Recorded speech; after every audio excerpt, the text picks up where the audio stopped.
السلام علیکم ورحمۃ اللہ وبرکاتہ۔ نحمدہ ونصلی علی رسولہ الکریم، اما بعد فاعوذ باللہ من الشیطان الرجیم، بسم اللہ الرحمن الرحیم۔ رب اشرح لی صدری ویسر لی امری واحلل عقدۃ من لسانی یفقہوا قولی۔ ربی یسر ولا تعسر وتمم بالخیر۔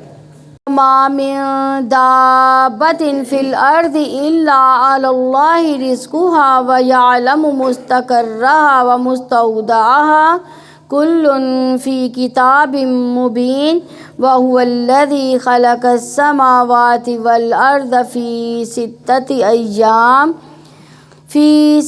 ایام وکان عرشہ علی الماء لیبلوکم ایکم احسن عملا ولئن قلت انکم مبعوثون من بعد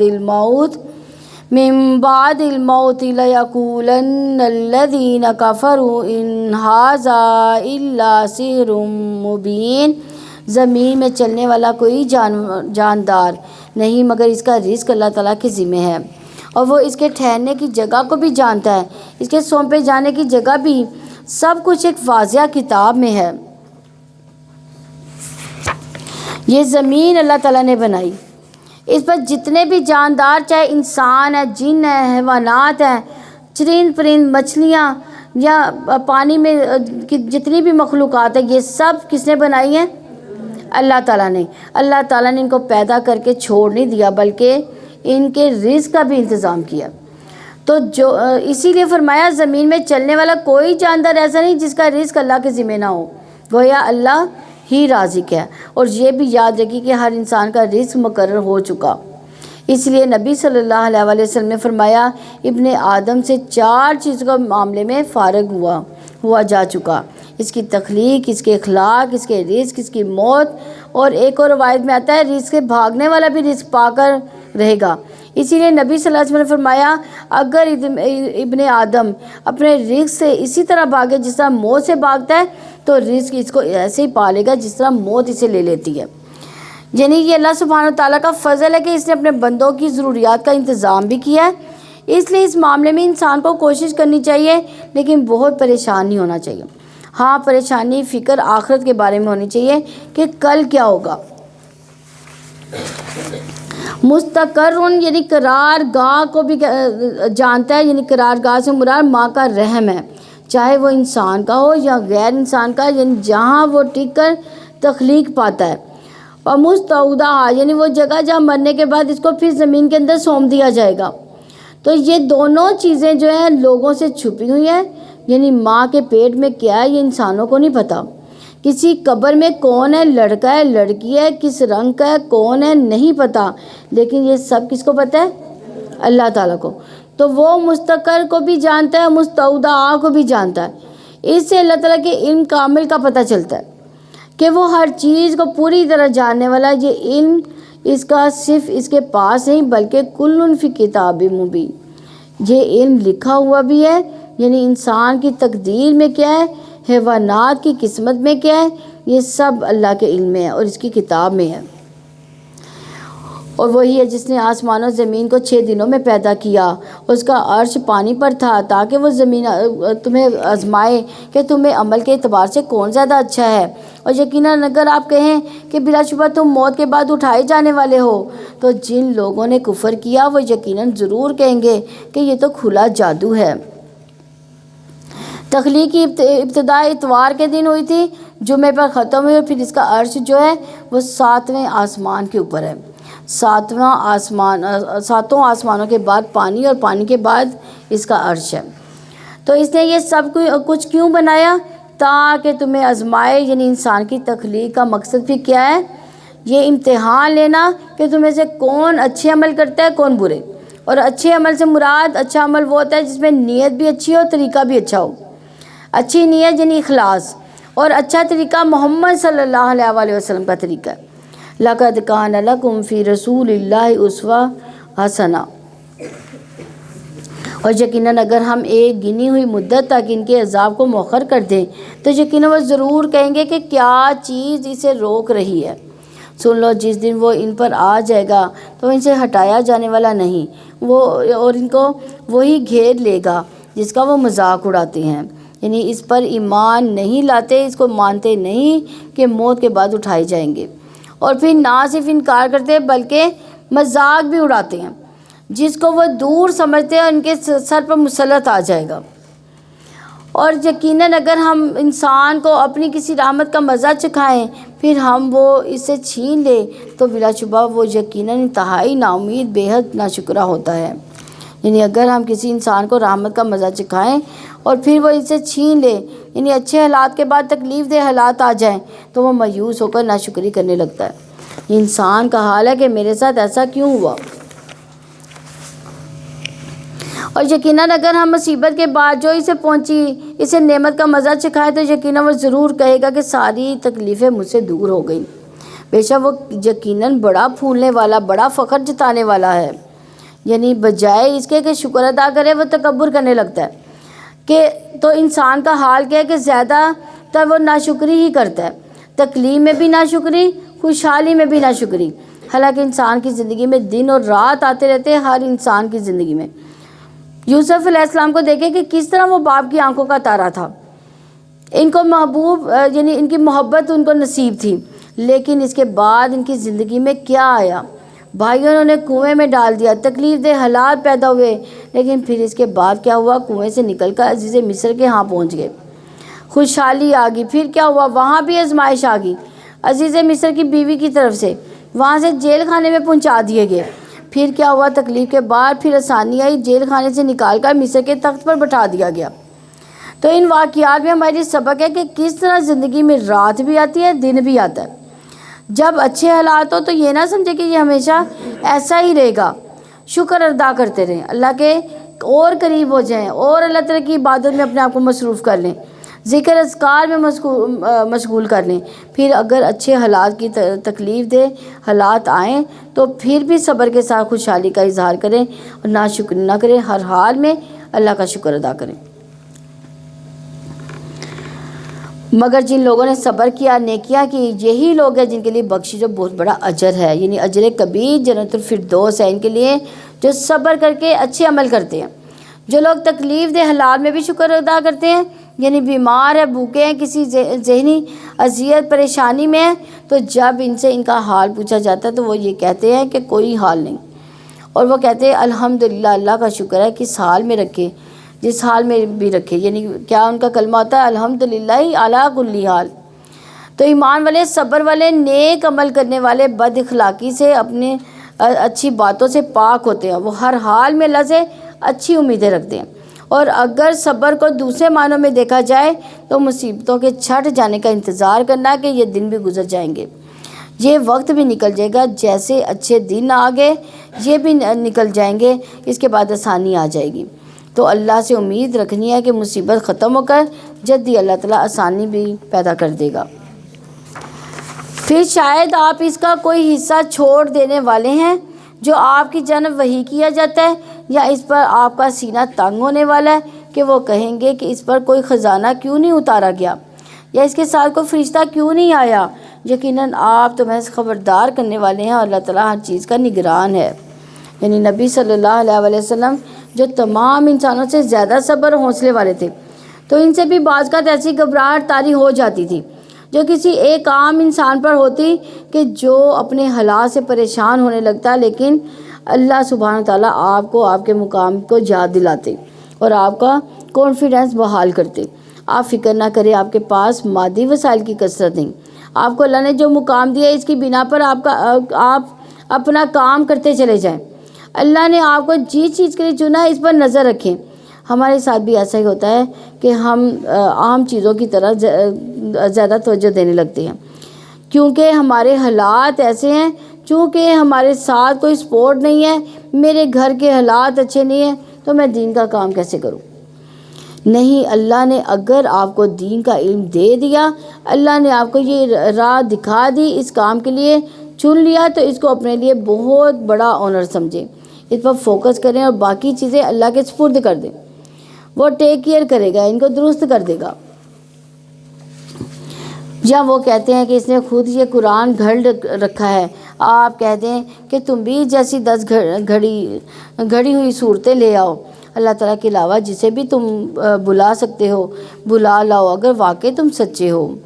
یعنی یہ قرآن اللہ تعالیٰ کے علم سے اتارا گیا, یہ اس کے سوا اتارنے والا کوئی نہیں. یہ قرآن کی اصل دعوت ہے کہ لوگ اللہ کی عبادت کی طرف آئیں. چنانچہ اگر وہ آپ کی بات قبول کریں تو جان لو بلا شبہ یہ اللہ تعالیٰ کے علم سے اتارا گیا, اور یہ کہ اس کے سوا کوئی معبود نہیں. پھر کیا تم فرما بردار ہو؟ جو کوئی دنیا کی زندگی اس کی زینت کا ارادہ رکھتا ہے, پھر اس کے اعمال کا اسی دنیا میں ہی انہیں پورا بدلہ دیا جائے گا, اور اسی دنیا میں ان سے کمی نہیں کی جائے گی. یعنی جو وہ نیکی کرتے ہیں, اچھا کرتے ہیں, دعائیں مانگتے ہیں, بس وہ صرف دنیا کی مانگتے ہیں, تو ہم ان کو دنیا دے دیتے ہیں. وہ دنیا میں گھاٹے میں نہیں رہتے. اور جو آخرت کو بھول کر صرف دنیا پر فوکس کیے ہوئے, پھر انہیں آخرت میں کچھ نہیں ملے گا. تو ہمیں دیکھنا چاہیے ہماری جتنی بھی دعائیں ہیں وہ کس کے لیے ہوتی ہیں, دنیا کے لیے یا آخرت کے لیے ہوتی ہیں؟ دونوں کے لیے ہونی چاہیے. تو یہاں بنیادی طور پر ریاکاروں کے بارے میں بات ہے کہ جو اپنے نیک اعمال کو دکھاوے کے لیے کرتے ہیں, لوگوں سے واہ چاہتے ہیں, شہرت حاصل کرنا چاہتے ہیں, لوگوں کے اندر نیک بی بی کہلانا چاہتے ہیں کہ لوگ ہمیں بہت ایماندار اور شریک سمجھے, تاکہ ان کی آڑ میں ہم مزید دنیا کے کچھ فائدے حاصل کر سکیں. کیونکہ دین والوں پر لوگوں کا ٹرسٹ ہوتا ہے, تو بعض لوگ دین کی آڑ لیتے ہیں تاکہ لوگ ان پر ٹرسٹ کریں, پھر اس کے پیچھے سے وہ اپنے مذموم نیتیں اور ارادوں کو پورا کرتے ہیں. تو ایسے لوگوں کے لیے سزا بتائی گئی ہے. یہی لوگ ہیں جن کے لیے آخرت میں آگ کے سوا کچھ نہیں, اور انہوں نے جو کچھ دنیا میں بنایا وہ سب برباد ہو گیا, اور باطل ہیں جو وہ عمل کرتے ہیں. تو کیا وہ شخص جو اپنے رب کی طرف سے ایک واضح دلیل پر ہو اور ایک گواہ اس کی طرف سے اس کی تائید کر رہا ہو, اس سے پہلے موسیٰ کی کتاب بھی جو رہنما اور رحمت تھی, یہی لوگ اس پر ایمان لاتے ہیں. اور گروہوں میں سے جو اس کا انکار کرے گا تو اس کے وعدے کی جگہ آگ ہے. چنانچہ اس کے بارے میں کسی شک میں نہ رہیں, آپ کے رب کی طرف سے یقیناً یہ حق ہے, لیکن اکثر لوگ ایمان نہیں لاتے. کچھ لوگ ایسے ہیں کہ جن کی فطرت سلیم ہوتی ہے اور جو اپنے رب کی طرف سے واضح دلیل رکھتے ہیں, یعنی ان کے اندر خیر ہوتی ہے, وہ بہت سا علم نہ رکھنے کے باوجود اپنے رب کو پہچانتے ہیں کائنات کی نشانیوں کے ذریعے سے. پھر ایسا ہوتا ہے کہ کبھی ان کی کتاب ہدایت سے انٹریکشن ہوتا ہے, اور کوئی ان کو اللہ کی کتاب یا آیات میں سے کوئی وہی چیز پڑھ کر بتاتا ہے, اور پھر پچھلی کتابوں سے بھی رہنمائی ان کو ملتی ہے, تو پھر وہ اس پر ایمان لیتا ہے, وہ شک نہیں کرتا. لیکن کچھ لوگ ایسے ہوتے ہیں جو علم کے گہوارے میں پیدا ہوئے ہوتے ہیں, پیغمبر ان کے درمیان میں ہوتے ہیں, ہر طرح کے دلائل موجود ہیں, پھر بھی وہ نہیں مانتے. اور اس سے بڑا ظالم کون ہے جو اللہ تعالیٰ پر کوئی جھوٹ گھڑے؟ یہ لوگ اپنے رب کے سامنے پیش کیے جائیں گے اور گواہ کہیں گے یہی لوگ ہیں جنہوں نے اپنے رب پر جھوٹ کہا تھا. سن لو ظالموں پر اللہ تعالیٰ کی لعنت ہے. یعنی رب پر جھوٹ باندھنا کیا ہے؟ شرک کرنا, یا ان باتوں کو ان سے منسوب کرنا جو اللہ تعالیٰ نے فرمائی ہی نہیں. جو اللہ تعالیٰ کی راہ سے لوگوں کو باز رکھتے ہیں, اس میں کجی تلاش کرتے ہیں, اور وہی آخرت کا انکار کرنے والے ہیں. یعنی دین کے اندر نقص نکالنے کی کوششیں کرتے ہیں. یا سدون کون ہے؟ جو اپنے آپ کو بھی حق کی پیروی سے روکتے ہیں, دوسروں کو بھی اطاعت کرنے سے روکتے ہیں. دین کے اندر ٹیڑھا پن نکالتے ہیں اپنے خیال سے, اپنی ٹیڑھی عقل کے مطابق, تاکہ لوگوں کو اللہ کی فرما برداری سے روکا جا سکے. اور اگر دیکھا جائے تو دوسروں کو گمراہ کرنا انتہائی ظلم ہے, اپنے اوپر بھی اور دوسروں پر بھی. اور زمین میں بے بس کر دینے والے نہ تھے, اور نہ ہی اللہ تعالیٰ کے علاوہ ان کے لیے کوئی مددگار ہیں. ان کے لیے دگنا عذاب کیا جائے گا. وہ نہ سننے کی استطاعت رکھتے تھے اور نہ ہی وہ دیکھتے تھے. یعنی بھٹکانے والوں کو دگنا عذاب ہوتا ہے, خود بھٹکنے کا بھی اور اوروں کو بھٹکانے کا بھی. آخر میں جب عذاب سامنے آئے گا تو پھر یہ سب مکاریاں ختم ہو جائے گی. اس میں کوئی شک نہیں کہ آخر میں یہی سب سے زیادہ نقصان اٹھانے والے ہیں. یہی وہ لوگ ہیں جنہوں نے اپنی جانوں کو خسارے میں ڈالا, اور وہ سب کچھ اس سے کھو گیا جو وہ جھوٹ گڑا کرتے تھے. کوئی شک نہیں یہی لوگ آخر میں بلا شبہ سب سے زیادہ خسارہ اٹھانے والے ہوں گے. یقیناً جو لوگ ایمان لائے, جنہوں نے نیک عمل کیے, اپنے رب کی طرف عاجزی اختیار کی, یہی لوگ جنت والے ہیں, وہ اس میں ہمیشہ رہنے والے ہیں. احبتو تو اخبات ہوتا ہے دل میں جمنے کا نام ہے, خوف کی وجہ سے جو خشیت پیدا ہوتی ہے. یعنی اللہ سے ڈرنا انسان، لیکن کسی وقت وہ چیز اوپر آ جاتی ہے، انسان کی آنکھیں بھی ڈبڈبانے لگتی ہیں کہ انسان اپنے رب کے حضور جھک جائے، اپنی کمزوری کا اظہار کرتے ہوئے اسے دعائیں کرنے لگ جائے۔ یعنی ایک طرف وہ اکڑنے والے بہانے بنانے والے لوگ ہیں، تو دوسری طرف بالکل اس کے متضاد عاجزی اختیار کرنے والے لوگ ہیں۔ ان دونوں گروہوں کی مثال اندھے اور بہرے کی طرح کی ہے، دیکھنے اور سننے والے کی طرح ہے۔ کیا دونوں مثال میں یکساں ہو سکتے ہیں؟ تو کیا تم نصیحت حاصل نہیں کرتے؟ اور ہم نے نوح کو اس کی قوم میں بھیجا، یقیناً میں تمہیں کھلم کھلا ڈرانے والا ہوں کہ تم اللہ تعالیٰ کے سوا کسی کی عبادت نہ کرو، بلا شبہ میں تم پر ایک دردناک عذاب کے دن سے ڈرتا ہوں۔ تو اس کی قوم میں سے سرداروں نے کہا جنہوں نے کفر کیا، ہم تمہیں اپنے جیسا انسان ہی دیکھتے ہیں، اور ہم نہیں دیکھتے کہ ستی رائے رکھنے والے ہمارے کم ترین افراد کے علاوہ کسی نے بھی تیری پیروی کی ہو، اور ہم نہیں دیکھتے کہ اپنے آپ پر تمہاری کوئی برتری، بلکہ ہم تمہیں جھوٹا ہی سمجھتے ہیں۔ اس نے کہا اے میری قوم، کیا تم نے دیکھا اگر میں اپنے رب کی طرف سے واضح دلیل پر قائم ہوں اور اس نے اپنے پاس سے مجھے رحمت عطا کر دی، پھر تم پر وہ اوجر رکھی گئی، تو کیا ہم اسے زبردستی تم پر لازم کر دیں گے جبکہ تم اسے ناپسند کرنے والے ہو؟ یعنی میرے دلائل کو دیکھو، میرے مقام، میرے مرتبے کو دیکھو۔ اللہ نے نبوت عطا کر دی۔ اے میری قوم، میں اس پر تم سے کوئی مال نہیں مانگتا، میرا اجر تو صرف اللہ کے ذمہ ہے، اور میں اس کو قطعاً دور کرنے والا نہیں ہوں۔ جو ایمان لائے بلا شبہ وہ اپنے رب سے ملاقات کرنے والے ہیں، لیکن میں دیکھتا ہوں کہ تم لوگ جہالت برتتے ہو۔ اور اے میری قوم، اگر میں ان کو دور ہٹا دوں تو اللہ تعالیٰ کے مقابلے میں کون میری مدد کرے گا؟ تو کیا تم نصیحت حاصل نہیں کرتے؟ یعنی ایمان والوں کا درجہ خواہ انسانوں کی نظر میں حقیر ہی کیوں نہ، لیکن اللہ کی نظر میں وہ بڑے عظیم ہوتے ہیں۔ جیسے بلال حبشی رضی اللہ عنہ کا جو مقام تھا وہ قارون کا نہیں تھا، اگرچہ قارون بے شمار خزانے رکھتا تھا، لیکن اس کی دولت اس کے کسی کام نہ آئی، اور بلال کو مؤذن مقرر کیا گیا۔ عمر رضی اللہ عنہ انہیں سیدنا کہہ کر پکارتے تھے، حالانکہ وہ غلام تھے، غلامی سے آزاد کیے گئے تھے۔ تو یہ سٹیٹس ان کو کس نے دیا تھا؟ ان کے دین نے، دین اسلام نے۔ تو دین انسانوں کی قدر ان کے ایمان کی وجہ سے کرتا ہے۔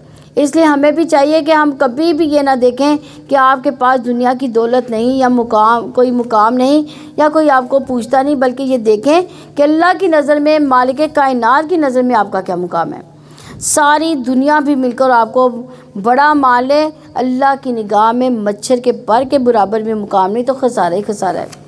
اس لیے بعض لوگ دنیا کی بڑی پہچان رکھتے ہیں، اپنے آپ کو بڑا سمارٹ سمجھتے ہیں، لیکن اللہ کی نظر میں وہ جاہل ہیں، جو حقیقت کو نہ سمجھے کہ انجام کس کا ہے۔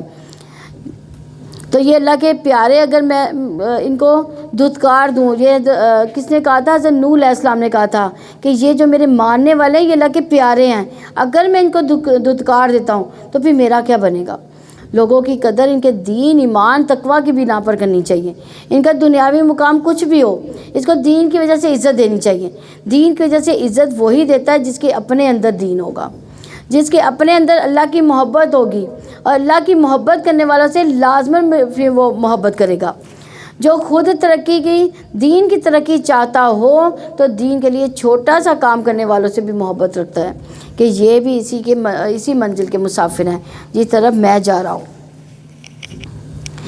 اور میں تم سے یہ نہیں کہتا کہ میرے پاس اللہ تعالیٰ کے خزانے اور میں غیب بھی نہیں جانتا، اور نہ ہی یہ میں کہتا ہوں کہ بے شک میں فرشتہ ہوں، اور نہ میں ان لوگوں کے بارے میں جنہیں تمہاری نگاہیں حقیر سمجھتی ہے یہ کہتا ہوں کہ اللہ تعالیٰ انہیں قطعاً کوئی بھلائی عطا نہیں کرے گا۔ اللہ تعالیٰ ہی اس کو زیادہ جاننے والا ہے جن کے دلوں میں ہے۔ بلا شبہ اس وقت تو میں یقیناً ظالموں میں سے ہوں گا۔ یعنی کھل کر بتا دیا کہ میرا مقصد ہے دنیا کیا ہے، اور نہ ہی دنیاوی اعتبار سے بڑا انسان بن کر تمہارے سامنے میں آنا چاہتا ہوں۔ تو داعی دین کو پوری طرح کانفیڈنس ہونا چاہیے کہ جو وہ پیش کر رہا ہے وہ سب سے سچ اور حق ہے، اور اس کو اس کی مادی اور کمزور سہاروں کی ضرورت نہیں ہے۔ انہوں نے کہا اے نوح، یقیناً تم نے ہم سے جھگڑا کیا، پھر تم نے ہم سے بہت زیادہ جھگڑا کیا، چنانچہ وہ لے ہی آ جس کا تم ہمیں وعدہ دیتے ہو، یعنی قیامت کا، اگر تم سچوں میں سے ہو۔ نوح نے کہا در حقیقت اسے تو تم پر اللہ تعالیٰ ہی لائے گا اگر وہ چاہے گا، اور تم ہرگز عاجز کرنے والے نہیں ہو۔ اور اگر میں ارادہ کروں کہ میں تمہیں نصیحت کروں تو بھی میری نصیحت نہیں فائدہ دے گی۔ اگر اللہ تعالیٰ تمہیں گمراہ کرنے کا ارادہ رکھتا ہو، وہی تمہارا رب ہے اور اس کی طرف تم واپس لوٹائے جاؤ گے۔ یہاں وہ کہتے ہیں کہ اس نے گھڑ لیا ہے اسے، آپ کہتے ہیں اگر میں نے اسے گھڑ لیا ہے تو میرا جرم مجھ ہی پر ہے، اور جو جرم کرتے ہو اس میں سے میں بے تعلق ہوں۔ نوح کی وحی کی گئی کہ یقیناً تمہاری قوم میں سے اب کوئی ہرگز ایمان نہیں لائے گا مگر یقیناً جو ایمان لا چکا، چنانچہ آپ ان کاموں پر غمگین نہ ہو جو وہ کرتے ہیں، اور ہماری وحی کے مطابق ہماری آنکھوں کے سامنے آپ کشتی بنائیں۔ جن لوگوں نے ظلم کیا ان کے بارے میں مجھ سے بات نہ کریں، بے شک وہ سب غرق کیے جانے والوں میں سے ہے۔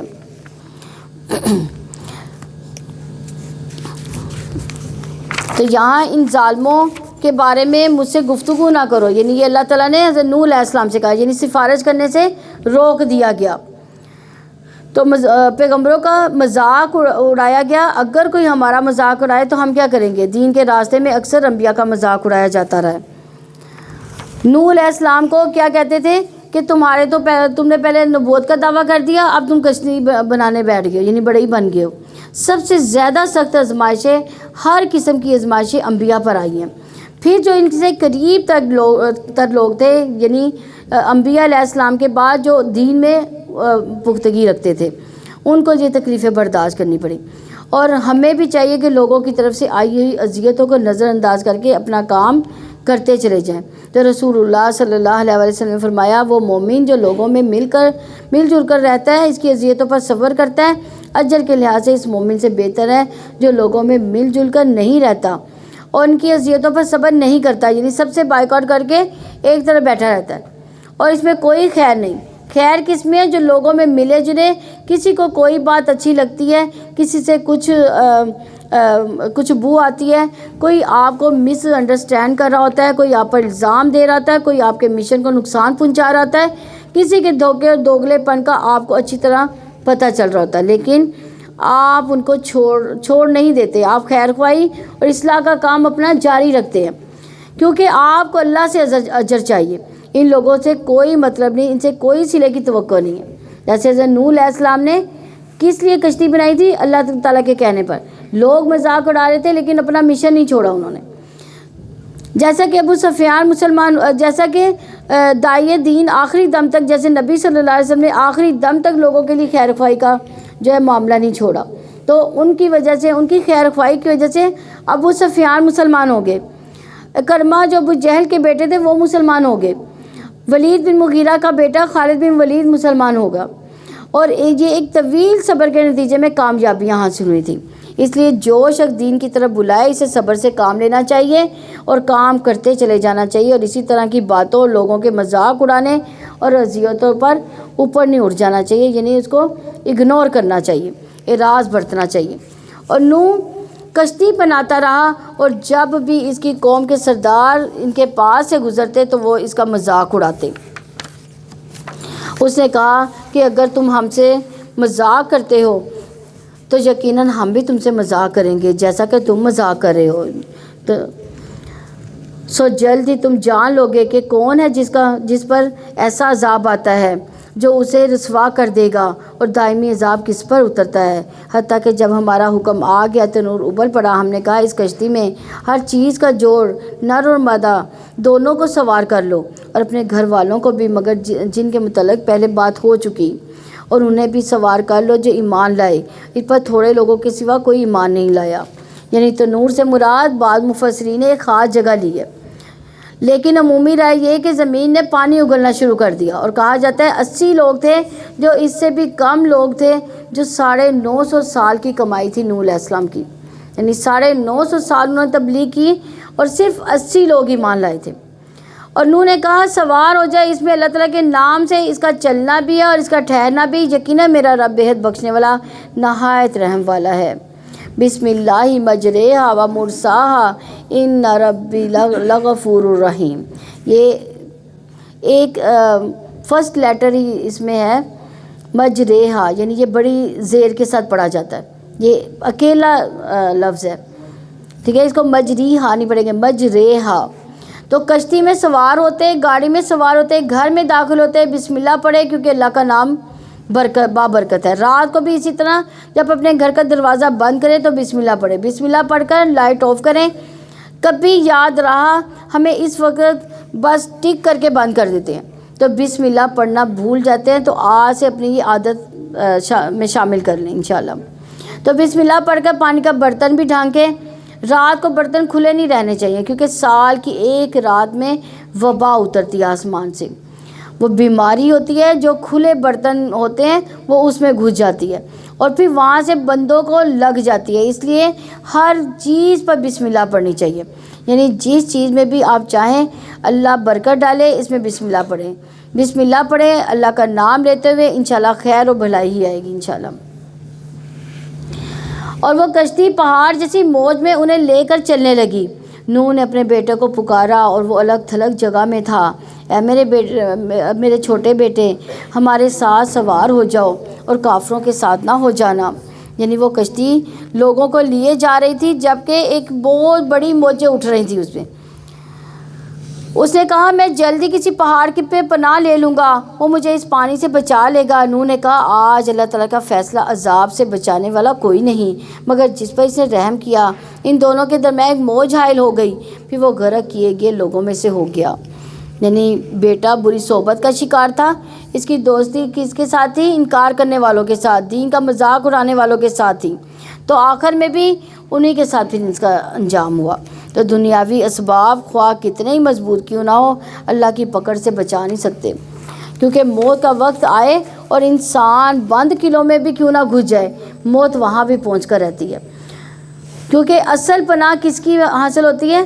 اللہ کے پاس ہی ہوتی ہے۔ تو انسان کو کسی بھی شر سے بچنے کے لیے اللہ کا سہارا تھامنا چاہیے، اس کی طرف رجوع کرنا چاہیے۔ لیکن یہاں دیکھا جائے گا تو بیٹے نے باپ کی بات سننے کی بجائے، پیغمبر کی بات سننے کی بجائے پہاڑ کا سہارا لیا تھا کہ میں اس پر چڑھ جاؤں گا، لیکن اس پہاڑ کو بھی اللہ تعالیٰ نے حکم نہیں دیا کہ وہ اس کی مدد کرے۔ اور کہا گیا کہ اے زمین اپنا پانی نگل جا، اے آسمان تھم جا، پانی نیچے اتار دیا گیا اور کام تمام کر دیا گیا، اور وہ جودی پر جا ٹھہری، اور کہا گیا دوری ہے ظالم لوگوں کے لیے۔ یعنی کچھ عرصے کے بعد اللہ تعالیٰ کا حکم ہوا کہ جب یہ سب ڈوب جائیں تو اس کے بعد اللہ تعالیٰ کا حکم آیا کہ اے زمین نگل جا پانی۔ نگلنا کیا ہوتا ہے؟ یہ نہیں تھا کہ بہت دن لگے، آہستہ آہستہ رس کر نیچے گیا، سب ایک دم سے نیچے چلا گیا۔ اس نے پھر آسمان کو بھی حکم دیا کہ آسمان مزید پانی برسانے سے رک جا، اور آہستہ آہستہ پانی خشک ہو گیا، یعنی پانی اندر چلا گیا، زمین خشک ہوگی اور فیصلہ پورا کر دیا گیا۔ کشتی جودی پہاڑ پر ٹک گئی اور کہا گیا کہ ظالم اللہ تعالیٰ کی رحمت سے دور ہیں۔ اور نوح نے اپنے رب کو پکارا تو کہا اے میرے رب، یقیناً میرا بیٹا میرے گھر والوں میں سے ہے اور بلا شبہ آپ کا وعدہ سچا ہے، آپ فیصلہ کرنے والوں میں سے سب سے بہترین فیصلہ کرنے والے ہیں۔ اللہ تعالیٰ نے فرمایا اے نوح یقیناً وہ تیرے گھر والوں میں سے نہیں، بے شک وہ تو ایسا عمل ہے جو اچھا نہیں، لہٰذا مجھ سے ایسا سوال نہ کرو جس کا تمہیں علم نہیں، بلا شبہ میں تمہیں اس سے نصیحت کرتا ہوں یہ کہ تم جاہلوں میں سے نہ ہو جانا۔ یعنی کیونکہ خون کے رشتے تب بھی رشتے ہوتے ہیں جب ان میں ایمان ہو، تو اس لیے اصل رشتہ ایمان کا رشتہ ہوتا ہے، جہاں ایمان نہ ہو وہاں حسب نسب کا رشتہ بھی کٹ جاتا ہے۔ تو نوح علیہ السلام کس کے لیے درخواست کر رہے تھے؟ اپنے بیٹے کے لیے درخواست کر رہے تھے کہ اللہ تعالیٰ اس کو غرق کرنے والوں میں سے نہ کرنا، وہ میرے اہل میں سے ہے۔ تو یہاں دیکھیں حسب نسب کا رشتہ بھی جو ہے وہ بھی کسی کام نہ آیا۔ تو یہاں اسی لیے اللہ تعالیٰ نے فرمایا کہ یہ آپ کے اہل میں سے نہیں، حالانکہ بیٹا تھا لیکن کہا کہ تمہارا بیٹا نہیں، اس کے عمل اچھے نہیں ہیں۔ اسی طرح دنیا میں بھی اولاد تبھی راحت کا باعث بنتی ہے جب وہ نیکی کی طرف ہو، آخرت میں بھی تبھی ملاقات دوبارہ ہوگی جب وہ ایمان پر جائیں گی۔ اس لیے ہماری سب سے قیمتی متاع کیا ہے؟ تربیت اولاد، جو دنیا اور آخرت میں اکٹھے رہیں گے۔ اس لیے جو بچے دنیا میں دین پر ہوتے ہیں آپ دیکھیں تو ان کے والدین کا بھی بہت احساس ہوتا ہے ان کو، اور ہر لمحے موقع پر آپ کے کام آتے رہیں گے۔ جن کو آپ نے دنیا کی محبت دی وہ اپنی دنیا میں لگ جائیں گے، انہیں آپ کی تکلیفوں کا احساس نہیں ہوگا۔ حالانکہ آپ بے شک تنہا بھی کیوں نہ ہو، آپ کو ان کی ضرورت بھی کیوں نہ ہو، انہیں سمجھ ہی نہیں آتی۔ اور یہاں پر آپ دیکھیں کہ اس درخواست پر جو بیٹے کے لیے سفارش تھی، اللہ تعالیٰ نے نوح علیہ السلام کی سفارش قبول نہیں کی، کیونکہ انبیاء کی سفارش صرف ان کو کام آئے گی جو ایمان پر ہوگا۔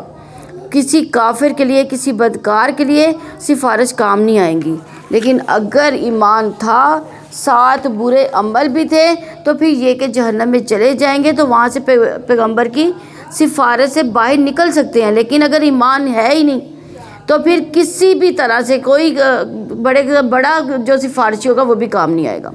اسی لیے رسول اللہ صلی اللہ علیہ وسلم نے فرمایا، بے شک قیامت کے دن متقی لوگ میرے دوست ہوں گے، اگرچہ وہ حسب نے قریب تر ہوں یا نہ ہوں۔ قیامت کے دن تقوی والے میرے قریب ہوں گے، چاہے وہ میرے رشتہ دار ہوں یا نہ ہوں۔ اسی لیے تو اگر ہم رسول اللہ صلی اللہ علیہ وسلم سے محبت رکھتے ہیں تو آپ کا ساتھ چاہتے ہیں آخرت میں بھی، تو اس کے لیے کیا شرط ہے؟ تقوی اختیار کرنا شرط ہے۔ نوح نے کہا، اے میرے رب، بلا شبہ میں آپ کی پناہ میں آتا ہوں کہ آپ سے اس بات کا سوال کروں جس کا مجھے کچھ علم نہیں، اور اگر آپ نے مجھے معاف نہ کیا، مجھ پر رحم نہ فرمایا، تو میں خسارہ پانے والوں میں سے ہو جاؤں گا۔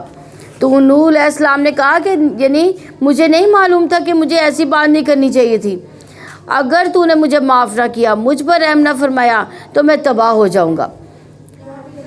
تو یہ ہوتے ہیں پیغمبر، کتنی جلدی بات کی یعنی رب کی طرف فوراً ہی انہوں نے توبہ شروع کر دی کہ اللہ تعالیٰ آپ کو پسند نہیں آئی میری بات، میں اس پر توبہ کرتا ہوں، اگر تو نے مجھے معاف نہ کیا، رحم نہ کیا، تو میں نقصان ہی نقصان میں ہوں۔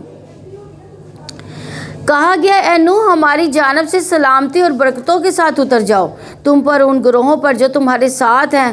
کچھ گروہ ایسے ہیں کہ جلدی ان کو ہم ساز و سامان دیں گے، پھر انہیں ہماری طرف سے دردناک عذاب پہنچے گا۔ یعنی اشارہ آئندہ آنے والی اقوام، یعنی قوم عاد، سمود کی طرف، اور جو نوح علیہ السلام ہی کی اولاد میں سے تھی۔ آپ دیکھیں گے کہ کشتی پر صرف ایمان والے بچے، لیکن ایمان والوں کی نسلوں میں پھر کافر پیدا ہو گئے، پھر ان کو ڈبو دیا گیا، پھر ایمان والے بچے، پھر ایمان والوں کی نسلوں میں دوسرے لوگ پیدا ہوئے، پھر ان کو ختم کر دیا گیا اور ایمان والے بچے۔ یخرج الحی من المیت و یخرج المیت من الحی۔ تو یاد رکھیے یہ سلسلہ چلتا ہی رہتا ہے، کبھی ایمان والوں میں سے اولاد جو ہوتی ہے وہ کافر ہوتی ہے، کبھی باپ مسلمان نہیں لیکن اولاد مسلمان ہو جاتی ہے۔ اللہ کی شان ہے، اللہ کو پتہ ہے ہدایت کس کو دینی ہے، ہمیں مانگتے ہی رہنا چاہیے اور اس پہ استقامت اور دعائیں بھی رکھنی چاہیے۔ یہ غیب کی کچھ خبریں ہیں جن کو ہم آپ کی طرف وحی کر رہے ہیں، اس سے پہلے نہ آپ انہیں جانتے تھے نہ ہی آپ کی قوم، چنانچہ آپ صبر کریں، بلا شبہ اچھا انجام متقیوں کا ہی ہے۔ یعنی نوح علیہ السلام کی تفصیلی واقعے کا آپ صلی اللہ علیہ وسلم کو علم نہیں تھا، یہ وحی کے ذریعے ہم آپ کو سنا رہے ہیں، لہٰذا آپ صبر کیجئے، کیونکہ انجام پرہیزگاروں کے ہی حق میں ہوتا ہے۔ اور یہاں ایک بات قابل غور ہے کہ آپ صلی اللہ علیہ وسلم کو یہ سارا واقعہ کیوں سنایا گیا؟ تاکہ آپ پر جو مشکلات کے پہاڑ ٹوٹے ہوئے ہیں ان میں آپ کو صبر آ جائے کہ یہ مخالفتیں میری ہی نہیں ہو رہی بلکہ مجھ سے پہلے پیغمبروں کی بھی ہوئی ہیں، اور ان پر بھی بڑی آزمائشیں آئیں۔ یہاں یہ دیکھا جائے گا کہ نوح علیہ السلام نے 950 سال تک مخالفت سہتے رہے، لیکن انجام کار اس کے حق میں بہتر ہی ہوا۔ 950 سال نوح علیہ السلام نے کیا کیا تھا؟ تبلیغ کی تھی، اور ہم نے بھیجا عاد کی طرف اس کے بھائی ہود کو بھی، اس نے کہا، اے میری قوم، اللہ تعالیٰ کی عبادت کرو، اس کے سوا تمہارا کوئی معبود نہیں، تم تو محض جھوٹ باندھتے ہو۔ یعنی وہی دعوت جو نوح علیہ السلام نے دی تھی، تم نے تو محض جھوٹ گڑھ رکھے ہیں، یعنی بتوں کی تم پوجا کرتے ہو، ان کی حقیقت کو نہیں سمجھتے تم۔ اے میری قوم، میں اس پر تم سے کوئی اجرت نہیں مانگتا، میری اجرت اسی پر ہے جس نے مجھے پیدا کیا، تو کیا تم سمجھتے نہیں؟ اے میری قوم، اپنے رب سے بخشش مانگو، پھر اس سے توبہ کرو، اور وہ تم پر آسمان سے موسلا دھار بارش بھیجے گا، تمہاری قوت کے ساتھ تمہیں اور زیادہ قوت دے گا، تم مجرم بن کے منہ نہ موڑو۔ تو استغفار ہوتا ہے معافی طلب کرنا کہ اے اللہ میرے گناہ ڈھانپ دے، لیکن توبہ ہوتا ہے پلٹ آنا، گناہ کو چھوڑ دینا۔ تو اس لیے استغفار اور توبہ جہاں ساتھ ساتھ آئے تو یہ معنی بنتا ہے الگ الگ دونوں میں۔ پھر توبہ کا معنی یعنی گناہ چھوڑ دینا، بخشش مانگنا، آ جاتا ہے۔ اسی وجہ سے توبہ استغفار رحمتوں اور برکتوں کے دروازے بھی کھول دیتا ہے۔ اسی لیے سورہ نوح رب العزت نے فرمایا فَقُلْتُ تُسْتَغْفِرُوا رَبَّكُمْ إِنَّهُ كَانَ غَفَّارًا۔ نوح علیہ السلام نے اپنی قوم سے کہا تھا یقیناً میں نے کہا تھا کہ تم اپنے رب سے معافی مانگ لو، وہ بہت معاف کرنے والا ہے۔ اس لیے چاہیے کہ دنیا کے معاملات میں بھی جہاں انسان کو تنگی ہو، کوئی پریشانی ہو، تو فوراً کیا کرنا چاہیے؟ استغفار کرنا چاہیے تاکہ رکاوٹیں دور ہو جائیں اور اللہ کی رحمتیں برسیں۔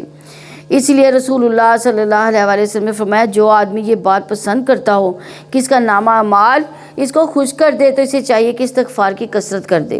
اسی لیے اگر ہم سب چاہتے ہیں کہ قیامت کے دن اپنے اعمال کی کتاب دیکھیں تو دیکھ کر خوش ہو جائیں تو وہ اس وقت ہوگی جب استغفار زیادہ ہوگی، کیونکہ استغفار سے مزید نیکیاں بھی لکھی جائیں گی اور جو گناہ ہوں گے وہ مٹا دیے جائیں گے، تو صرف اچھائیاں ہی اچھائیاں آپ کے سامنے آئیں گی۔ انہوں نے کہا اے ہود تم ہمارے پاس کوئی واضح دلیل لے کر نہیں آئے اور ہم اپنے معبودوں کو تمہاری بات کی وجہ سے چھوڑنے والے نہیں اور نہ ہی ہم تم پر ایمان لانے والے ہیں۔ ہم نہیں کہتے مگر یہ کہ ہمارے معبودوں میں سے کسی نے تمہیں کسی آفت میں مبتلا کر دیا ہے۔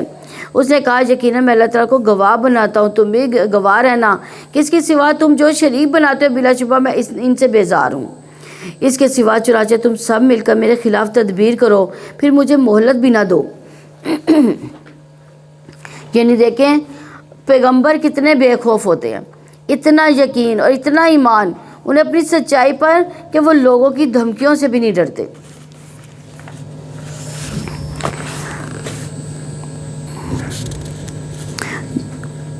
یقیناً اللہ تعالیٰ پر میں نے بھروسہ کیا ہے جو میرا بھی رب ہے تمہارا رب ہے، کوئی جاندار ایسا نہیں مگر اس کی پیشانی کے بالوں کو پکڑنے والا ہے۔ یقیناً میرا رب سیدھی راہ پر ہے، یعنی سب اس کے کنٹرول میں ہے، وہ چھوڑ دے گا تو کوئی نقصان دے سکے گا، اگر وہ اس کا اذن نہ ہو تو کوئی نقصان ہی نہیں دے سکتا۔ پھر اگر تم منہ موڑو تو یقیناً میں نے تمہیں وہ پیغام پہنچا دیا جس کے ساتھ مجھے تمہاری طرف بھیجا گیا تھا۔ میرا رب تمہاری جگہ کسی اور کو جانشین بنائے گا اور اسے تم کچھ بھی نقصان نہ پہنچا سکو گے۔ یقیناً میرا رب ہر چیز پر اچھی طرح نگہبان ہے۔ اور جب ہمارا حکم آ گیا تو ہم نے ہود کو اور ان کو جو اس کے ساتھ ایمان لائے تھے اپنی رحمت کے ساتھ نجات دی اور ہم نے انہیں ایک بہت سخت عذاب سے بچایا۔ یعنی نیک اعمال کے باوجود اللہ کی رحمت ہی نجات کا باعث ہوتی ہے۔ پیغمبر نے اپنا کام کر لیا لیکن نجات کیسے ہوئی؟ اللہ کی رحمت سے۔ آپ کتنی بھی محنت کریں کسی پروجیکٹ پہ اور اس میں کامیابی حاصل بھی ہو جائے تو آپ کو کیا سوچنا چاہیے کہ یہ میری محنت کا نتیجہ ہے؟ نہیں، یہ میرے رب کا فضل تھا، کیونکہ بہت دفعہ ہم کوششیں کرتے ہیں چاہے نیک کام کرے کوششیں برابر نہیں ہو پاتی، اللہ کا فضل ہوتا ہے، رحمت ہوتی ہے تو ہی کام کا کوئی نتیجہ نکلتا ہے۔ اور یہ تھے آج جنہوں نے اپنے رب کی آیات کا انکار کیا ہے، اس کے رسولوں کی نافرمانی کی اور ہر زبردست جابر سخت عناد رکھنے والے کے حکم کی پیروی کی، یعنی پیغمبر کی بات چھوڑ کے اس کو ہلکا سمجھا اور سرکشوں کے پیچھے لگ گئے۔ ان کے پیچھے اس دنیا میں بھی لعنت لگا دی گئی، قیامت کے دن بھی سن لو۔ یقیناً عاد نے اپنے رب کا کفر کیا، سن لو ہلاکت ہے عاد کے لیے جو ہود کی قوم تھی۔ سمود کی طرف اس کے بھائی صالح کو بھیجا، اس نے کہا اے میری قوم اللہ تعالیٰ کی عبادت کرو، اس کے سوا تمہارا کوئی معبود نہیں۔ اس نے تمہیں زمین سے پیدا کیا اور اس میں تمہیں آباد کیا، چنانچہ تم اسے بخشش مانگو پھر اسی کی جانب رجوع کرو، یقیناً میرا رب بہت قریب ہے، قبول کرنے والا ہے۔ یعنی یہاں آپ دیکھ رہے ہیں کہ ہر پیغمبر کو قوم کا بھائی بتایا گیا۔ بھائی خیر خواہ ہوتا ہے، انہی کے اندر سے ہوتا ہے، اسی لیے انہیں مانوس کرنے کے لیے پیغمبروں کا قوم کا بھائی بتایا گیا ہے۔ تو ہر پیغمبر نے یہی دعوت دی کہ لوگوں اللہ کی عبادت کرو، اللہ سے جڑ جاؤ جس کے سوا تمہارا کوئی الہ نہیں، کوئی معبود نہیں، اور فرمایا ان ربی قریب مجیب۔ یہ دو صفات ہے اللہ تعالیٰ کا، اللہ تعالیٰ کی بڑا حوصلہ دیتی ہیں یہ صفات کہ بندوں سے جب کوئی کام ہو، اس سے کوئی کام نکلوانا ہو تو انتظار کرنا پڑتا ہے، اس کے پاس جانا پڑتا ہے، میسج بھی چھوڑنے پڑتے ہیں، لیکن پتہ نہیں کب سنے یا نہ سنے۔ لیکن یہاں پہ اللہ سبحانہ و تعالیٰ قریب ہے۔ مجیب کا مطلب ہے جو مانگتا ہے تو انسان کو دے دیتا ہے، اس کو تو صرف کن کہنا ہوتا ہے، اس لیے انسان کو کبھی بھی مایوس نہیں ہونا چاہیے۔ جب کبھی اداسی ہو، پریشانی ہو، دل پہ کوئی بوجھ ہو تو دعا مانگ کر کہا کریں ان ربی قریب مجیب، میرا رب قریب بھی ہے مجیب بھی ہے۔ کیونکہ اس طرح اللہ تعالیٰ کے ناموں کے ساتھ جب انسان اللہ کو پکارتا ہے تو اللہ کی رحمت آتی ہے۔ تو خاص طور پر رات کے آخری تہائی حصے میں رب بہت قریب ہوتا ہے۔ اس لیے نبی صلی اللہ علیہ وسلم نے فرمایا بندہ تمام اوقات سے زیادہ پچھلی رات میں رب کے قریب ہوتا ہے، سحری کے وقت۔ بس اگر ہو سکے تم سے تو اس گھڑی میں اللہ کو یاد کرنے والوں میں سے بن جاؤ، یعنی اپنے اوپر لازم کر لو کہ رات کے آخری تہائی حصے میں اس کو پکارو۔ تو آج کل تو رمضان کی راتیں ہیں، تو اس میں تو ہم لوگ سبھی سحری کے وقت اٹھتے ہیں، تو اس وقت ساتھ ساتھ بندہ کام کر لیتا ہے، ساتھ ساتھ اللہ تعالیٰ سے دعائیں کر لیتا ہے۔ انہوں نے کہا ہے صالح اس سے پہلے تم پر امیدیں رکھی گئی تھیں، کیا تم ہمیں اسے روکتے ہو کہ ہم ان کی عبادت کریں جن کی عبادت ہمارے باپ دادا کرتے تھے، اور بلا شبہ یقیناً ہم اس کے بارے میں ایک بے چین رکھنے والے شک میں ہیں جس چیز کی طرف تم ہمیں بلاتے ہو۔ یعنی وہ کہنے لگے صالح اس سے پہلے تو ہماری امیدوں کا سہارا تھا کہ تو بڑے بریلینٹ انسان تھے، کیونکہ نہ وہ ماننا چاہتے تھے نہ ہی چھوڑنا چاہتے تھے، کیونکہ نہ ماننا چاہتے تھے کیونکہ حق جب سامنے آتا ہے تو انسان کا دل اس کو سمجھ اس کو آ رہی ہوتی ہے کہ یہ حق ہے، پھر انسان اپنی خواہشات کی بنا پر انکار کرتا ہے، تو پھر یہی بے چینی لاحق ہو جاتی ہے۔ مثلا کوئی ضرورت مند ہے، اس نے آپ سے مانگا، آپ کے پاس دینے کے لیے تھا بھی لیکن آپ نے نہیں دیا، اس وقت دل کی کیفیت کیا ہوتی ہے؟ پہلے والا اطمینان تو نہیں ہوتا، ایک ملامت کی کیفیت ہوتی ہے، ایک اضطراب کی کیفیت ہوتی ہے۔ تو انسان کو بہت سے مسائل میں مفتی فتویٰ دے بھی دیتے ہیں، پھر بھی دیکھنا چاہیے کہ ضمیر کا فتویٰ کیا ہے، اندر کیا کہہ رہا ہے، کیونکہ مفتی آپ کے سارے حالات کو نہیں جانتے ہوتے، آپ زیادہ بہتر جانتے ہیں کہ آپ کی پوزیشن کیا ہے، آپ کو کیا کرنا ہے۔ تو دل سے فتویٰ لو، خواہ لوگ تمہیں فتویٰ دے بھی دیں، یعنی وہ کرو جس سے اللہ راضی ہو جائے۔ اس نے کہا ہے میری قوم کیا تم نے دیکھا، بلا شبہ اگر میں اپنے رب کی طرف سے ایک واضح دلیل پر ہوں، اس نے مجھے اپنی طرف سے رحمت عطا کی ہے، تو مجھے اللہ تعالیٰ سے کون بچائے گا اگر میں اس کی نافرمانی کروں؟ تو سوائے خسارہ پہنچانے کے تم مجھے کیا پہنچا سکتے ہو؟ اے میری قوم یہ اللہ تعالیٰ کی اونٹنی تمہارے لیے نشانی ہے، چنانچہ اس کو چھوڑ دو، یہ اللہ تعالیٰ کی زمین میں کھاتی پھرے، اسے برے ارادے سے ہاتھ نہ لگانا، نہ تمہیں قریب کا عذاب ورنہ تمہیں قریب کا عذاب پکڑ لے گا۔ یعنی اس طرح کے مشورے دے کر بھی مجھے خسارے کی طرف جا رہے ہیں۔ اور اے قوم یہ اللہ کی اونٹنی ہے جو تمہارے لیے ایک معجزہ ہے، کیونکہ وہ چٹان سے برآمد ہوئی تھی، نارمل طریقے سے بچہ پیدا نہیں ہوا تھا، ساری قوم نے دیکھا تھا کہ وہ کہاں سے آ گئی ہے۔